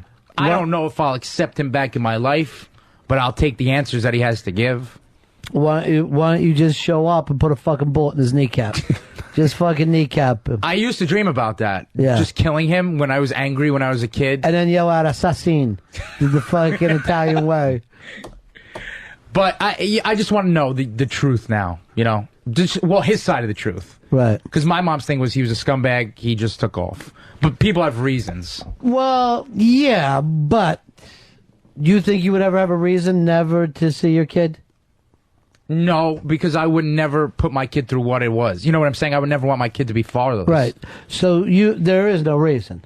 Yeah. I mean, as far as a regular guy goes, do any of you guys know any reasons that you wouldn't see your kid? I can't imagine it. No. I think the reason would be to protect him from you. You know what I mean? Let's suppose, no offense, Dave was to do the right thing, and that would be to take his unstructured, alcoholic self away from his kid. Now, you grew up with a partying dad, right, Hicks? Oh, yeah. Oh, yeah, constantly. What was his thing? Oh, dope and booze. And then pills. What was the and drug of booze. choice? H, heroin. Is your dad still around? No, he died like 4 years ago. How'd he die? My mom kicked him out of the house, and then he just ended up in a hospital, and then he just died in a coma, and then he had like massive organ failure, and went. So you had never really been close to him? Oh, no. No, for the last 10 years. I mean, we played baseball when we were younger, when I was younger. Lucky. Not really. You think it's lucky to fucking be taught baseball by a junkie? At least he has somebody. Son, make sure you tie off. Make sure you tie off before every fucking game. And you want that? Look, see it come up? See it come up? I used to ask him what the track marks were, and he said bee sting scars. Fucking. I believe him. And like yet a we fucking never idiot. have honey around here. Yeah. But yeah, Bill Pitsy, you might not be missing much. I'm telling you. Yeah, I don't know. I got to figure it out. From the stories I hear, it's it might have been better off. But I just need to know for myself. Was he a gangster? I think it was more drugs than and got caught up with the wrong people. He wasn't. He might be a Jew now. I don't even know at this rate, you know. Because of the way he changed his name? Yeah. Could even be worse than a drug addict. This is what you're saying. Maybe your dad is HTG. That would be heaven. So all you guys are let down with your parents? I'm not. I'm not. For the record. I am. But then look at, they both suck their parents' dicks all the time. Earl's there every Sunday. Dave can't get away from his parents. So I don't understand. You have to have problems with your parents. It's just normal. To see them that much? Yeah, I think that there's always a certain amount of weirdness to any family situation. Yeah. You know? That it's the one part of your life that there's some expectation. Now, most of us go to ourselves, oh, I can't please these people, and we stop doing the Fez thing, you know? But I get totally that you want to see this guy, even though he abandoned you. Yeah. Well, the one thing at home is if I come home fucked up, she'll scream, "You're just like your father." And that's Way to use that on me. Yeah, that's like ultimate low blow. Do you ever yell, does that mean you're driving me away, too? That's the easy one. I said, do you want me to leave like he did, too? Smart. So. Gary. Gary, you're on Ron and Fez. Hi, I'm Pitsy's dad. Pitsy, are you there? I don't know, my dad was black, too. Son, are you there, son? I'm here, Dad. You know who I think your dad probably is? Just by going by your look, I'm going to say Lou Pearlman. The guy who started all the boy bands. That would be exciting. Joe, you're on Ron and Fez. Go ahead, Joe. Joe, once, twice, 3 times a bad call. Here is Sal. Sal, you're on Ron and Fez. Hey, guys, how you doing? Hey, man. Hey, so what? You ever thinking about Pitsy's dad being this, asshole or something? What if he's like a rich guy and he ends up, leaving him all this money or something like that, millionaire? That's why he's looking for his dad. Well, that would be nice, but he's got what I know, he's got a whole nother family now. Well, so I might have brothers, sisters. How much you think you spend on a kid a year, average? $75,000. $75,000. Let's take it down. Let's say it's only $50,000. That means he owes you almost $1 million fucking up until you're like 18. Just show up and say, I'm here for my mill. You motherfucker. Sounds good. There was no child support. Never got a dime besides the popcorn. That was all I got. So I'm waiting for back money. You know why? Here's the problem. You're gonna be crying. You're gonna have some things to say to him. I see you right now. You missed it up. Really? Yeah. You're gonna. I always thought I would be strong when I did it. No, you look like you're gonna show up like a crybaby. You're gonna do the what? What did I do? Did you love me? Now, do I go alone or do I bring my boys or how does this work? Yes, to show up like a man, you should have a couple of fucking Long Island Goombas and fucking sweatsuits and fucking fake gold chains Fat Nick. standing around you. I love Fat Nick.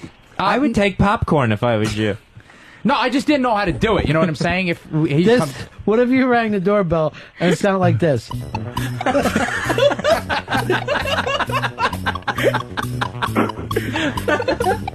Well, I'm at the right place. Hey, Tim, you're on Ron and Fez. Hey, buddies. Pitsy, I got a pretty good story here. You know, my dad abandoned my mother when she was still pregnant with me, and we never even saw each other in the same room. He ended up in Oregon. I was born in California. And, when I was a kid, Mom never talked about him, and when she did, she only talked good about him. She never really said he was an asshole or nothing like that. But, come around my 29th birthday, I said, okay, I got to find my dad before I'm 30. Okay, I got to do this. And so I start looking on the internet, and I did some research. I even bought some, there's places out there where you can buy information for people. And so I had 2 addresses for Oregon. I said, that's it. I'm going on a road trip. I'm going to show up on the motherfucker's front door, and I'm going to open, he's going to open the door, and it's going to be no denial that I'm his son, because we looked identical. We had pictures of him. Well, come to find out, he'd been dead for 16 years. So you never got the reason why he left? Eventually, through more research, I found out his wife's name. I found out he got married when he got up there. He had 2 daughters, which are my half-sisters now. Did you ever go and talk to them? What's that? Did you ever go and talk to them? Oh yeah, no, we're totally connected now, and I'm like part of the family. See, that's an amazing thing that you don't understand. You may have family for the first time in your life. You might have some brothers. That's the weirdest thing ever, because our family doesn't get along, so I really only have 3 people, and to have a brother or somebody actually to talk to would be amazing. That happened to my cousin. He found out he had a sister in Canada.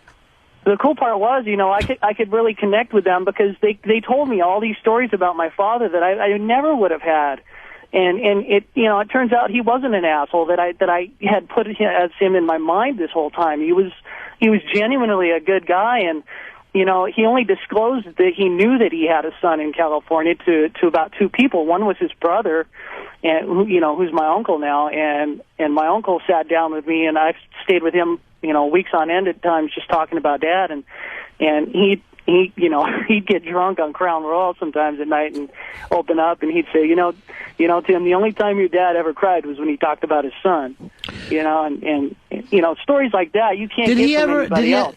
Did you ever find out if he left you behind a man's voice? Thanks, Timmy. Take care, buddy. 866-RON-0-FEZ.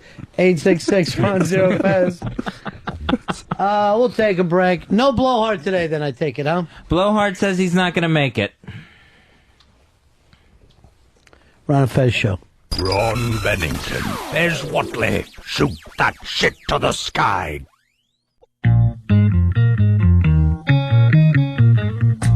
You ever have negative money? That's depressing, isn't it? You look at your bank account, negative $10. That's how much I have now. Negative 10. That means I don't even have no money now. I wish I did. I wish I didn't have anything. I wish I just had nothing, but I have less than that. I don't have none. I have not 10. If it's free, I can't fucking afford it. Somebody could come up to me, take this, it's free. Fuck, that costs nothing. I can't afford that. That's more than I have. Louis C.K. will be unmasked this Friday, June 27th at 1 p.m. at Comics Comedy Club in New York City. If you'd like to be part of the audience and for free tickets, email xmunmasked@gmail.com with Louis C.K. in the subject heading.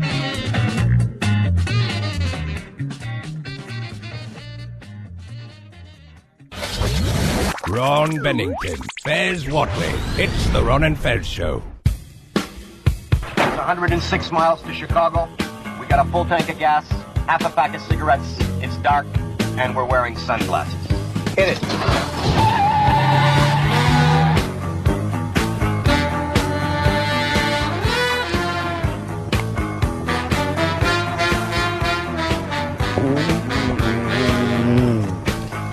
Yeah, buddies. Louis C.K.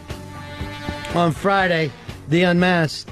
Earl, I told you to get Unmasked Best ofs ready for us. We've never done this before, but I want you to pick out 3 of the virus comedians.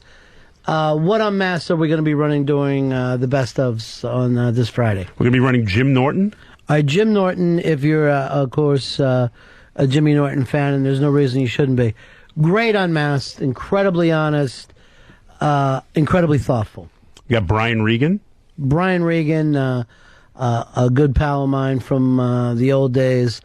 One of those guys that just makes me laugh really, really hard all the time. So I enjoyed that Unmasked. And we have Patrice O'Neill.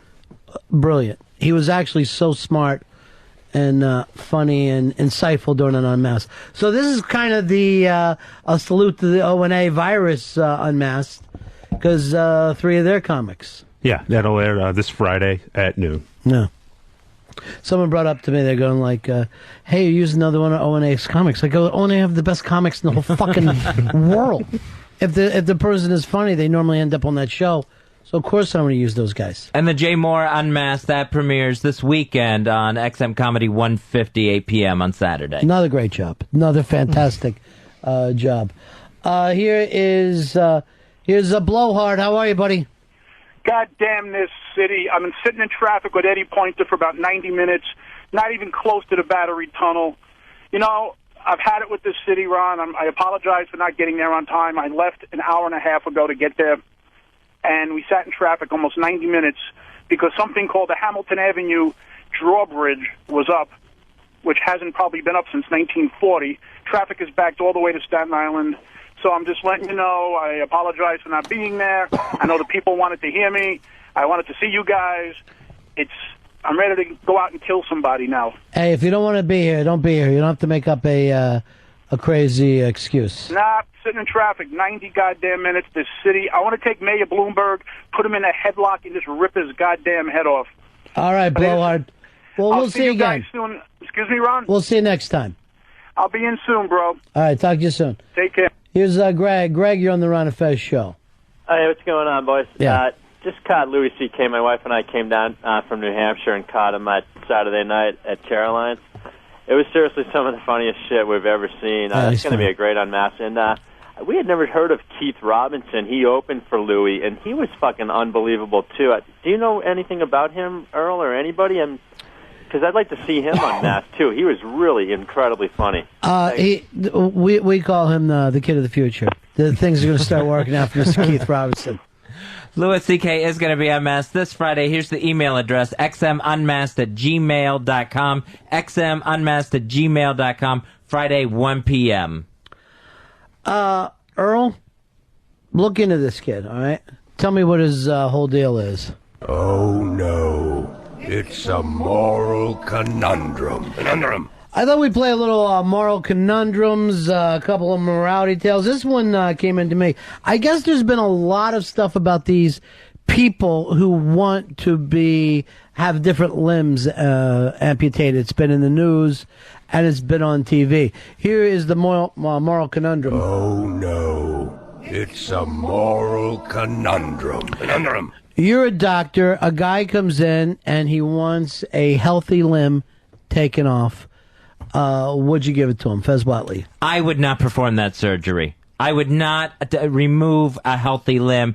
I would consider that mutilation. But you have tattoos under your skin, right? Right. Mutilation. I mean, you were born with beautiful baby skin. You decided to get... And when I look over you, cheap tattoos, they don't even... And Dave, you have cheap tattoos. So it can't be that we're against mutilization.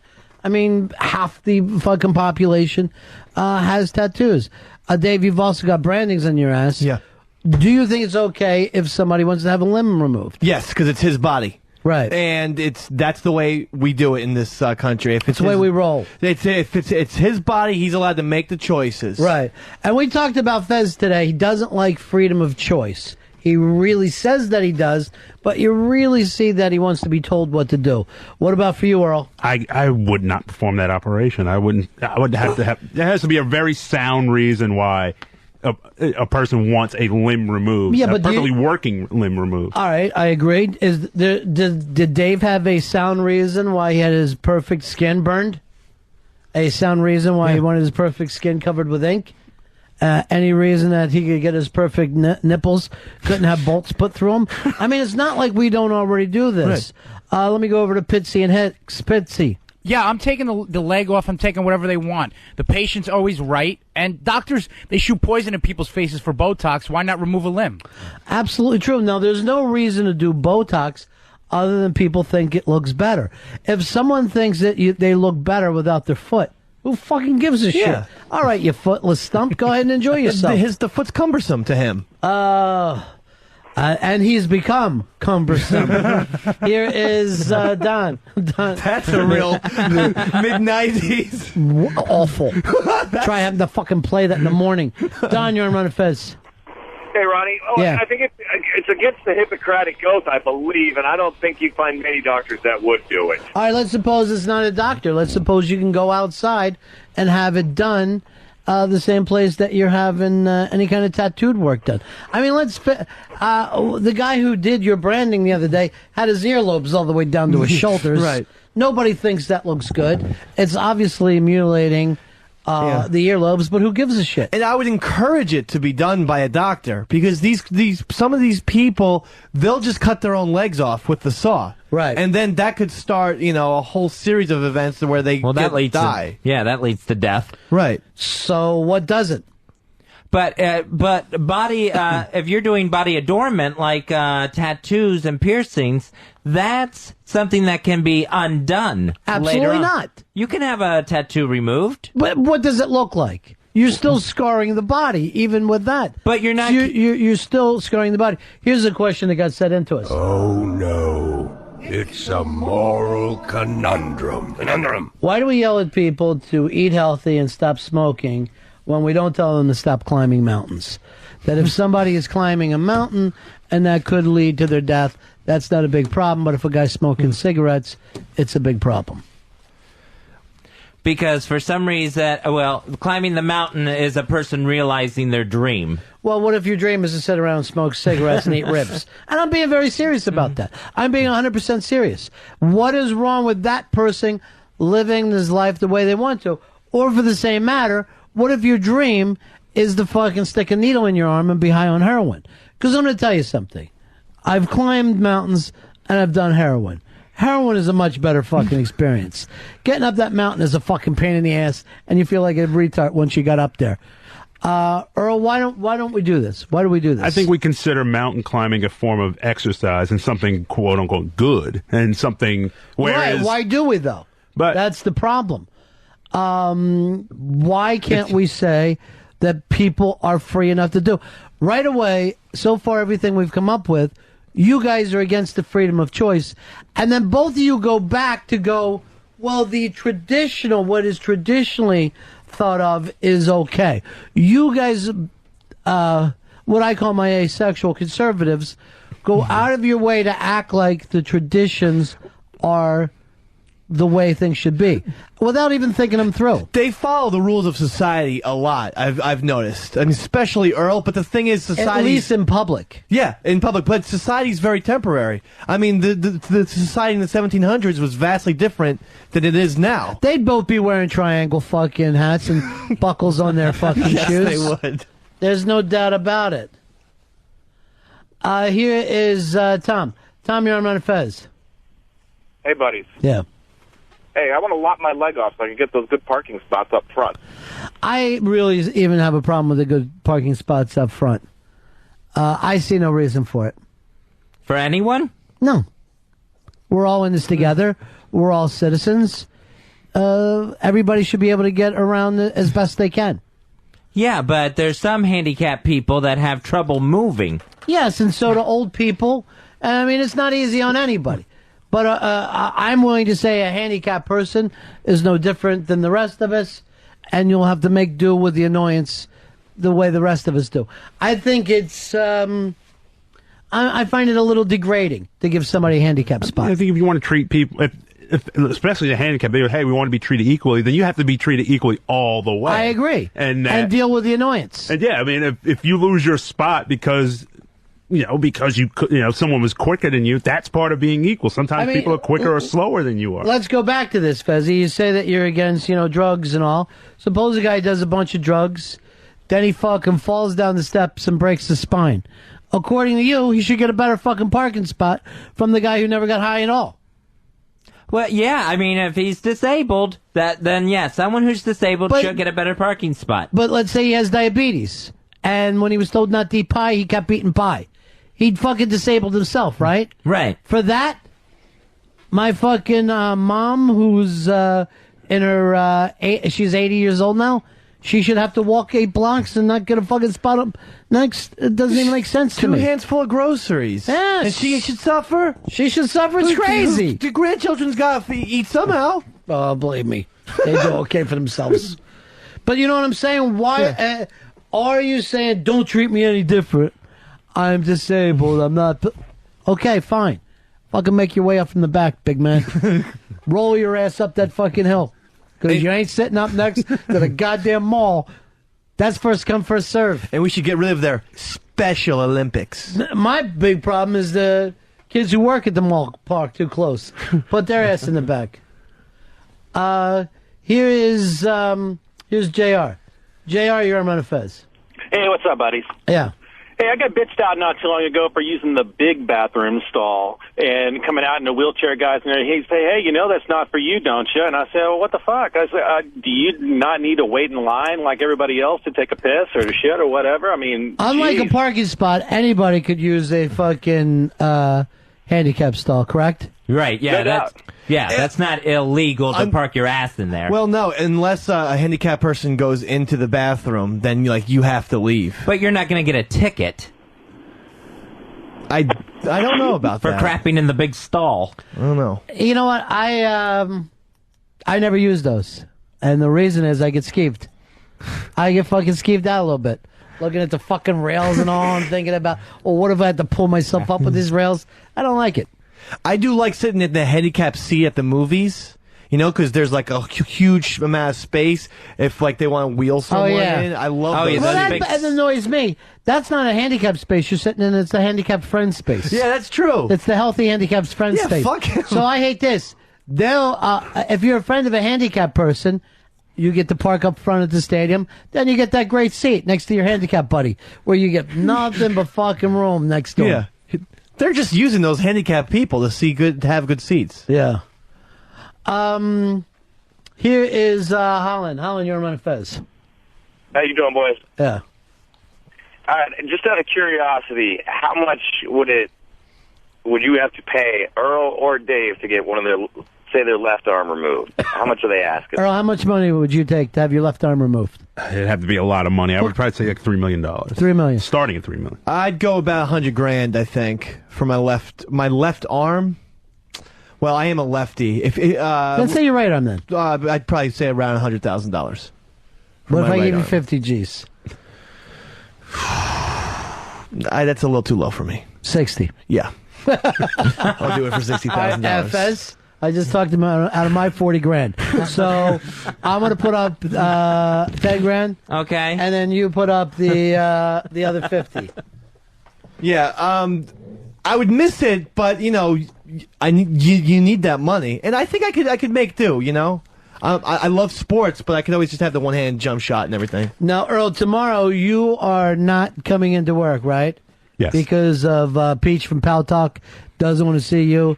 You were sexually harassing her, and you masturbated on the phone while talking to her. Earl. With his sock Now, did you masturbate on the phone? I didn't. Like jack off on it? Or just as you masturbate at all. Yeah. Just into it, hoping to get some on her. Nothing. All right, hold on. Franklin wrote to me about this thing because he understands the alternative culture. He said a person who removes a body part makes the other people uncomfortable because we cannot understand why it would be done. it becomes an offense to society. All right, so this is the same exact reason back in the 50s a guy would put grease in his hair and wear the old duck's ass as a way of saying, I'm not part of regular society. Now you got to take off a limb and let everybody know I'm one of them limb off motherfuckers. That's the way I roll all the way through. Ron and Fez show, 866 Run Zero Fez. Where are you going during the show tomorrow, Earl? I haven't made up my mind yet, but I think that you're going to be on assignment. Yeah, I'm awaiting my orders from you, Ron. I want you to count the people, white people on 125th Street. And because you haven't been up there in a while, right? Oh, yeah, I haven't been on that street. Are you a little nervous? Yeah, a little nervous. I mean, it's changed a lot, but it hasn't changed that much. But all right, let's do another moral conundrum. Oh, no. It's a moral conundrum. For or against assisted suicide? For it. For it. Yeah. Big Davy Mac, Fezzy. For it. Earl. For it. And Pitsy. I'm against it. Why are you against it, Pitsy? Because of your dad? No. I mean, because your dad didn't raise you? You don't know shit? I mean, people have a time to go, and they should have to go on their own time. You know what I'm saying? Even if they're suffering, that's the way they were meant to go out. Now, how do you come up with this thing that people have a time to go?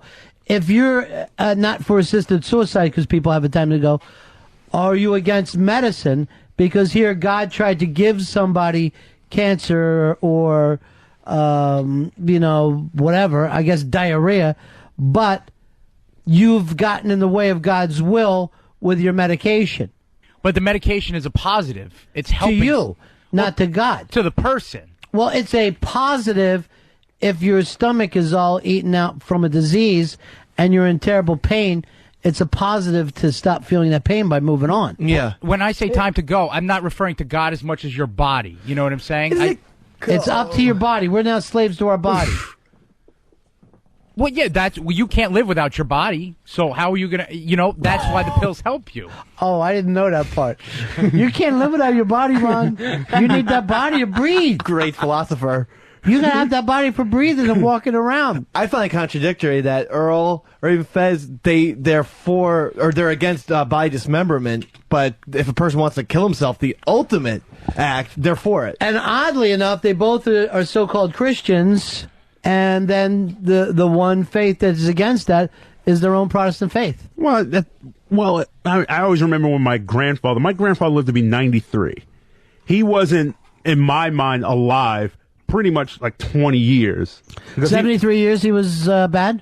No, until he was after 73? He was like in the 70s, but then he had like a series of strokes and he just existed. And I don't think people should just exist. People should live. The essence of that person I will say this, Earl, and it's a very good thing.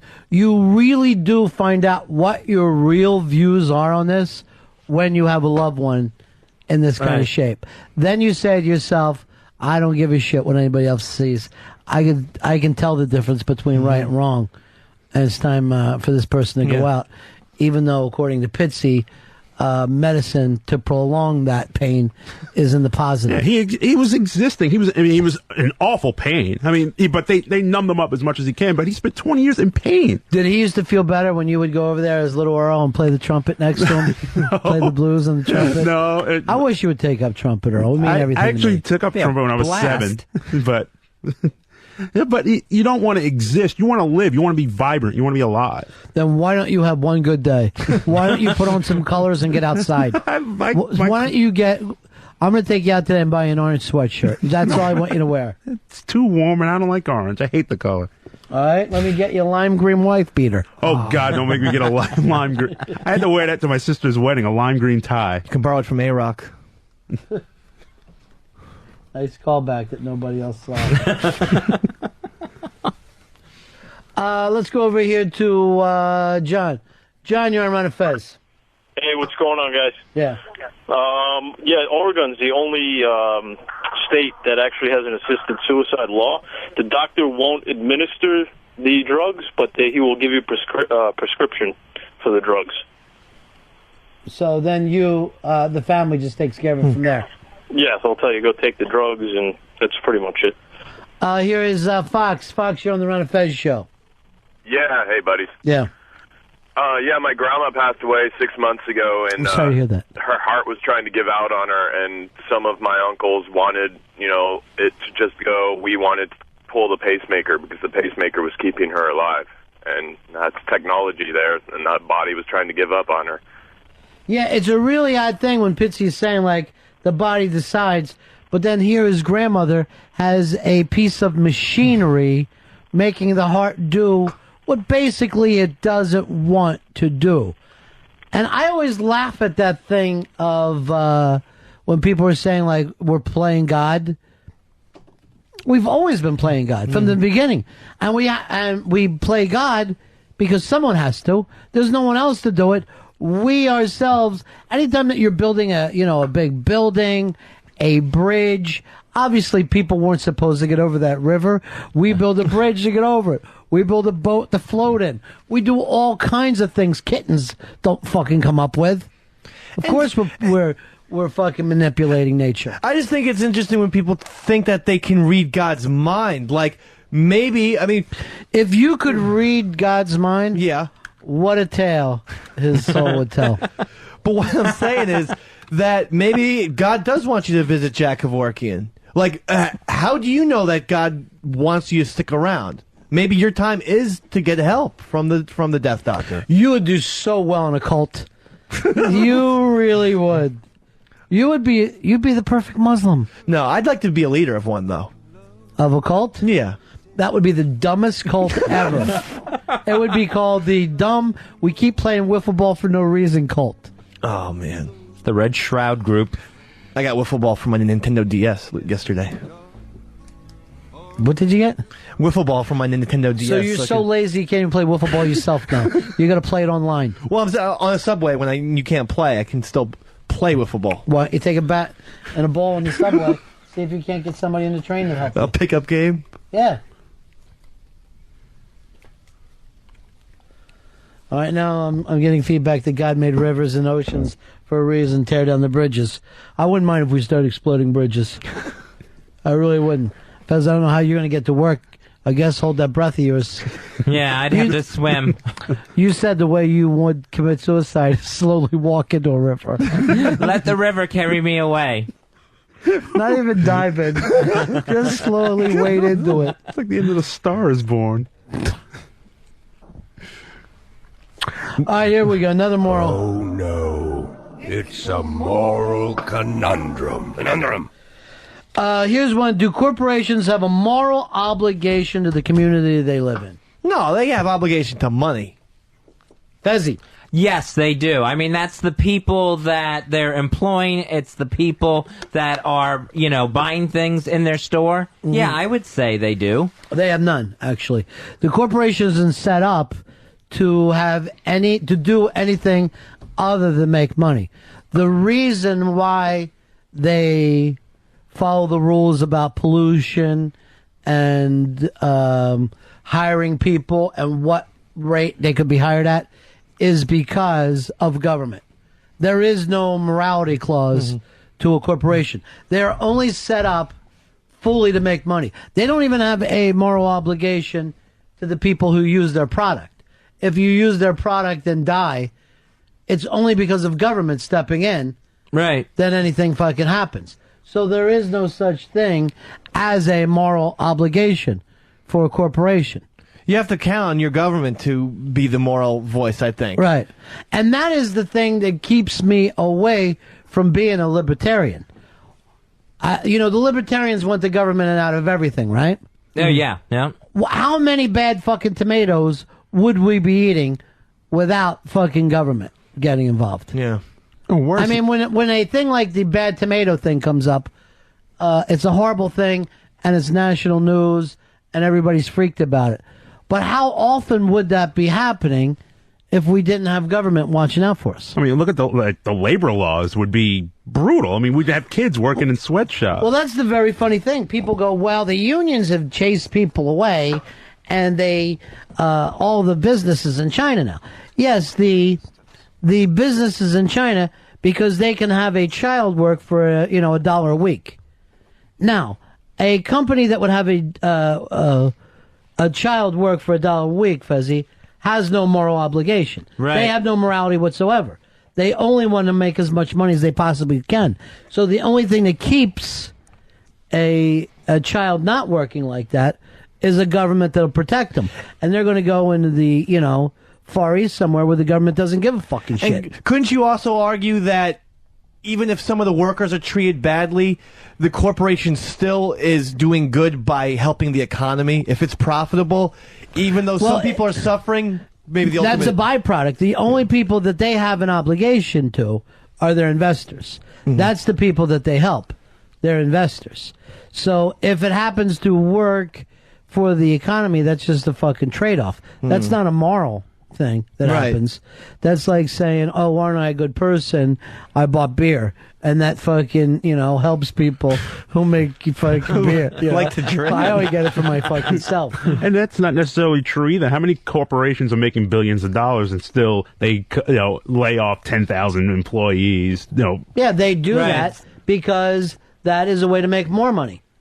And it's what they're built to do. It's the only thing that they're built to do, is to keep churning out money. Keep overhead as low as possible and profits. Well, it always happens this way with every company. You get in and you get a piece of the market, and the company's growing, and then it levels off. So when that happens and it levels off because it took as much as the market is going to do, it either has to add other products or bring down the overhead to make the profits go up. So it's either they come up with an iPod or, hey, you know what? I figured out a way we can do this without so many people. Let's get rid of Earl. Every company, their initial thing is to just get rid of Earl. That's the only thing that they can think of doing. Earl, this Sunday is going to be the Planet Z-Man show? Planet Z-Man, Sunday night, 9 p.m. Eastern. Why are we running them so quickly when we don't have a chance to promote them? Well, that was the date that we had settled on. Why haven't we been promoting them all week? Because we finally, Z-Man finally, we got around to getting it all together as far as what he wanted to do and how he wanted to do it. So it took a while, but it'll air this Sunday night at 9. All right. Coco asked me to check her cam, but it's not even up. Oh, there it goes. See what's happening here. So we are going to run it Sunday? Sunday night at 9 p.m. Planet Z-Man. Doesn't really give us a lot of chance to promote it. Only tomorrow we get to promote it now. Where's the detail work? That's my fault. Why would it be your fault? I'm the executive producer. Are you? Or Yes. is Earl? No, I am. Can't we agree that Earl is acting executive producer of the show? Well, he's handling that project, yes. If we all have a problem, who do we go to? If we need something done. Sometimes we call Earl. Sometimes all the time. I agree. Well, I think we've taken his title away, but nothing has changed in his job. Coco, your camera goes in and out. I would look at you and see what you're up to, but I cannot. You got a shit camera. What happens with some people's cameras? Well, some people don't have the latest in technology, Like you do? Like I do, like Crazed. Some of the more popular Pal Talk people. Me, Crazed, Wicked Balls. So people have to, you have to update, You update your AOL, you have to update your cameras, too. Oh, wait, nice here. Whoa, look at this. How could he turn that down? All cleavage today. What's happening with Coco? All cleavage. Stuff you could have had and you blow. Boy, oh boy. I love the hot weather. Hot weather's great. It sluts them up a She's little all bit. shoulder free. She's all shoulder free today. That's a turn off, Fez? No, that's not a turn off. Here's Steve. Steve, you're on Ron and Fez. Hey, what's up, guys? You made the comment before about government being needed to take care of bad products and whatnot. That's not necessarily true because if there is a majorly defective product that's screwing people. You generally hear about it in the media and people word of mouth and whatnot. Why would that help us after, let's say 250,000 people got fucking salmonella or something fucking crazy? You want to be able to be protected from bad food and shit before you eat it, not after. I understand, but even that would work out to an extent in the marketplace. If a place was serving bad food, you'd stop eating there. After how many deaths? Come on, you think those? You talk about restaurant regulation; those government agents and stuff they do horrible jobs. Absolutely not. I disagree 100%. When you go into a restaurant, you expect to be given healthy fucking food. You do not expect to fucking take your life into your hands. And I don't know of anybody who panics at the thought of going to a supermarket. Yeah, and then if it is, they pounce on a bad restaurant. They close it immediately. I mean, literally the day of, it's like, oh, this is awful. We're shutting it down now. They're very good. Says your diner shut down, right? Yeah, my diner on Roosevelt Island. The one diner there got shut down by the health department. What was the reasoning? You know what? I haven't found out yet. I've been trying to find someone to ask, and I've been asking people, and nobody knows. All they know is that, the notice that you're not allowed to take down went up on the door, and the doors were locked. So I haven't found out the reason yet. Here's Ken. Ken, you're on Ron and Fez. Hey, guys. Yeah. Yeah, I was just wanting to agree with you, Ron, about your point. Look at big oil. They make trillions of dollars in profit, and look at the price of fuel when you go to fuel your car. They don't care about how it hurts people. It's all about money. And that's their job, is to make the stockholders as much money as possible. Yeah. And, of course, they're international corporations now. So why should they care about, any one economy at any place? Here is Dave. Dave, you're on Ron and Fez. Yeah, the corporations in China also don't have to follow the strict pollution laws we impose on factories in this country. And yet we buy everything from there thinking we're doing good for the environment. Meanwhile, they're polluting the hell out of it. It's the same planet. So we're really is that just a towel she's wearing? Looks like it. Yeah, teddies are out. Yeah, that is the truth. That one of the things in China is that they don't, besides not caring about anything, they can just freely pollute anywhere around them. And again, why wouldn't any company do that? The companies in this country used to do it. Yeah. Until we stepped in. At one time, you could actually, catch fish and eat them out of the Delaware River. I don't know if anybody's comfortable enough to do that anymore. Well, but you have to have companies to do that, I think, though. They cannot, if they were morally concerned, the company would not be good. And you need companies to put out products. No, we didn't say that. We just said they have no fucking morality whatsoever, and they're not built for it. And that's why I never fall into the libertarian thing. I never understand it when people just act like, well, everybody will be on their own. Because you're not on your own. Because you can't take on a major corporation. That means that, what is my fucking defense against an oil company? That's why they always have class action lawsuits. One person can't do it by themselves. They always group people together. And, Can I tell you something? Ask Pitt Hicks's mom about a class action lawsuit.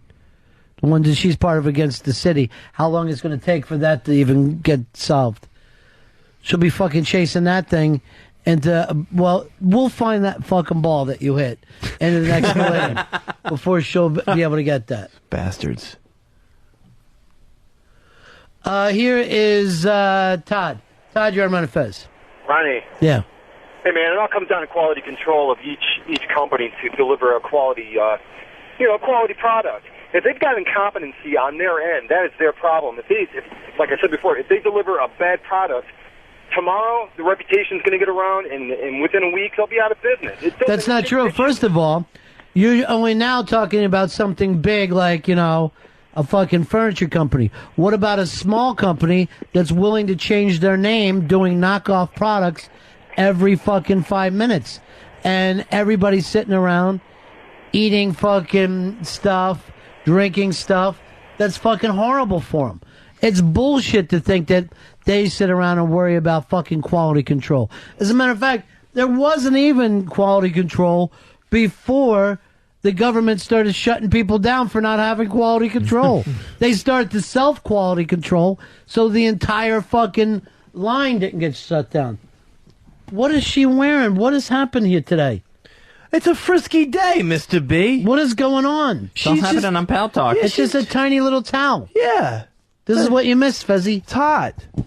He has a Pal Talk camera, Mr. B. He could see it. He refuses to look. You never even set up your Pal Talk at home, huh? No, I still haven't set it up. It's still sitting there waiting for me to do it. That's been, what, now 2.5 years? Maybe not quite that long, but I guess pretty close. Here is Josh. Josh, you're on Ron and Fez. Yeah, Ron? Yeah. Hey, I used to work in a chicken plant, and where they killed and slaughtered chickens. Yeah. And I was on the cleaning crew at night. We cleaned up after they did the production line during the day. And twice a week, we'd get hit by the FDA. We never knew what day, but if it hadn't have been for that surprise visit, they wouldn't have cleaned nothing, man. They wouldn't care. Yeah, there's no reason to care. What do they give a shit? No restaurant would. No, obviously not. I mean, meat would just be hanging out on the counter, not even refrigerated if they didn't have to. Because nobody's going to know the difference. Then a couple days later, they get the shits. Whatever, that's on them. Here's Anthony. Anthony, you're on Ron and Fez. Hey, buddies. I heard Fez is trying to He shut loves down shit because jokes. the delivery boys rebel because they're getting bad tips from apartment 146. There was one bad tip. You gave a kid $1 for walking out in the rain and said a little something extra for you. I made a big deal about it. What do you normally tip? I normally tip about $4. $4 Cheap is fuck. what I tip. Well, how much is the check? Well, I usually, if it's like $16, I tip the $4. So that what- gets around $15 or so. What did you think that you were giving extra? I thought I had an extra. I thought I was giving him $6. And you wanted to make a big deal out of $2. Yeah. And what did you give him? $1. How would you think a $1 bill was a $6 bill? I had a 1 and a 5 in my, well, I had 2 1s and a 5 in my hand, and I gave him the 1 instead of the 5. Is what happened. So how did you think a 5 was 6 anyway? Because with my 20, in addition to my 20, I was gonna. It was a mistake. I just had trouble doing the math. Yeah, this whole story's a lie. Beginning to end. All I know is I had Beginning to end, this story's a lie. I had a 5 and a 1 in my hand, and I mixed up the 5 with the 1. Why don't you hand them both over instead of mixing them up? Well, I don't want to You gave a overtip. kid- Then I think that looks crazy. No, it does. Yeah, it looks crazy to fucking take care of somebody for coming out in the rain. There's no such thing as a waiter getting upset at an overtip. Nothing. Well, the one. Here's the deal for me, right? So I'm out the other night, a really nice place, eating in a nice fucking restaurant. I had the mother-in-law out. 2 tables over, Mr. Matt Dillon. Ooh. The owner of the restaurant comes over and goes, Ronnie B, blah, blah, blah. Love. The wine and the dessert is on me. So now I got to go, okay, now I got to take the wine and the dessert money and throw that in with the fucking tip. So instead of you're taking care of me, it's a big night for your fucking waiter.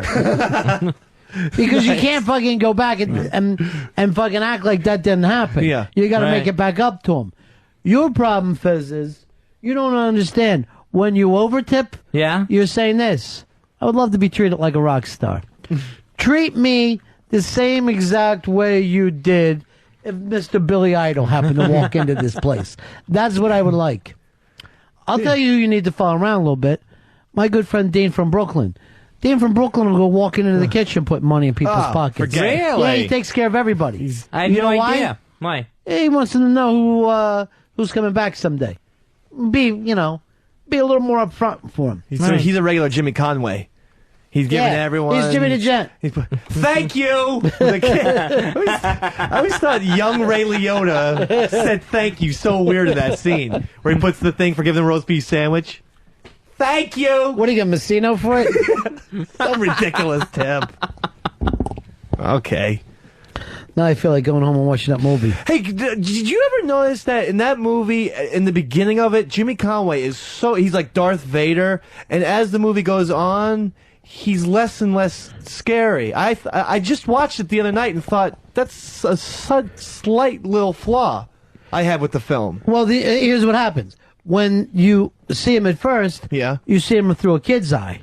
But then at a certain point, he becomes almost an equal with him. I see. You know? Yeah. After a while, he's not like a boss anymore. He's all part of it together. Okay. That makes sense, because he kept doing he was working with Jimmy. In fact, he was actually even Jimmy's boss, kind of. Right.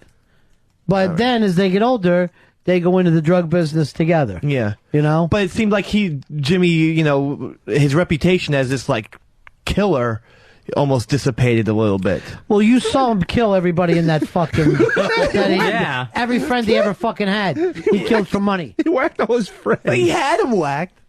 All right. He what? He had him whacked. Well, that's what a killer does. It's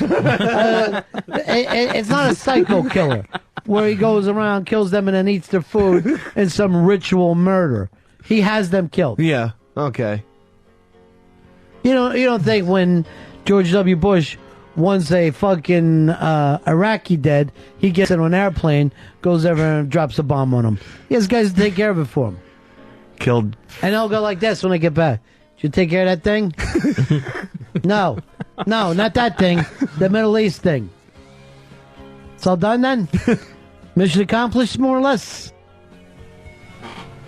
So that's what we're saying. Or if he changes his mind, know that thing? Forget about it. Put Carbone in the meat locker. What's with her today? I think she's trying to get your. No boyfriend, she writes. No, she's in panties. Panties and no top. It's like I'm breaking loose today on Pound Talk. She's got a new boyfriend, she writes. Oh, okay. I think she's taunting you. I think so. I'm missing out on it. It looks like a Fiona Apple video. The dim light in the panties. Well, what do you care? You got to do a pantomime sketch with Earl that no one saw. Even when we told people to go look at it. Refuse. No. Here's Bill. Bill, you're on Ron and Fez. Hey, Ronnie. Yeah. Hey, what do you think about when you go to lunch and you take a guy and you go ahead and pick up the tab and say, go ahead and get the tip, and he just gives a cheap-ass tip? What do you think about that? Well, first of all, I got to go back and cover him. I go like this. Everybody throws in a buck. No, I agree with that, too. If someone says, I'll grab the lunch and you grab the tip, if it's two buddies, you got overdoing the tip. Because you're not saying, all right, then my lunch is 15% of what you pay. You know what I'm saying? Yeah. I'll tell you, you see some cheap fuckers out there nowadays. You see some cheap people. I enjoy tipping. It's a good feeling for you. You've tipped me before. But that's because while you're drinking. You worked in the service industry. Well, yeah, for like 7 years. You know it's important to take care of. Here's our good friend Radio Shark. Hey, I heard the reason why the diner on Roosevelt Island closed is because they found fox piss-tainted seeds from Maryland in the salad bar. Hey, Fez, why so cheap? Why so cheap, Fez? Why so gay and why so cheap? I don't think I'm either one. I don't think there's a problem with that. You are, because I heard it in the song. I'm not so cheap, but I'm not so gay. What do you want, Big A? Why he's so gay? Why an hour to do a sentence all of one syllable words? Oh, come on. He's having fun with it. You're being cruel. Hey, Fez, why so cheap?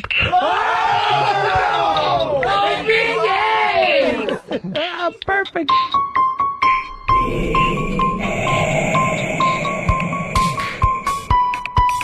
The battle of Fez and Big A, I take Big A any day. Wields a mean vocabulary. Why so cheap? Why so gay? The battle of Big A and Fez. Fez's head snapped like a Fez, but there's nothing to dispense. No candy to dispense. Why so cheap? Why so gay? I'm just curious, Fez, are we gonna eat this shitty lunch again? Shitty lunch right away. No candy to dispense. Why so cheap? Why so gay?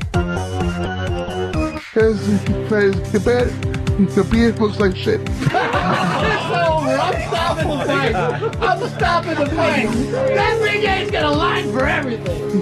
Fez, you smell worse than the tippy top. Oh, that was rich. Oh, that's something. Pathetic. He's the put-down king, that Big A. That's him. He's got all the jokes. Let's just put an end to it now. Yeah. And let's just both of you stop it. Fine.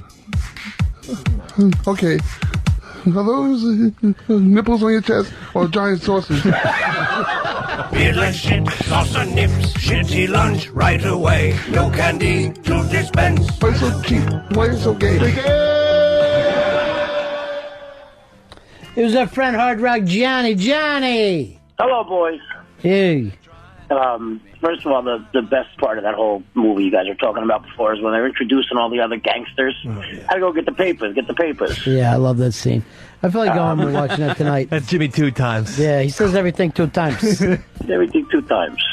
When we used to go out with all my buddies, we'd all go out to the diner after a night of drinking, and there was always one of our friends. He would never want to toss in and just split up the bill equal. Oh, I only had a grilled cheese. Here's $5. I hate when anybody fucking plays that game. I hate Then what are you doing sitting down and eating with other people? You know what I mean? It just used to infuriate me.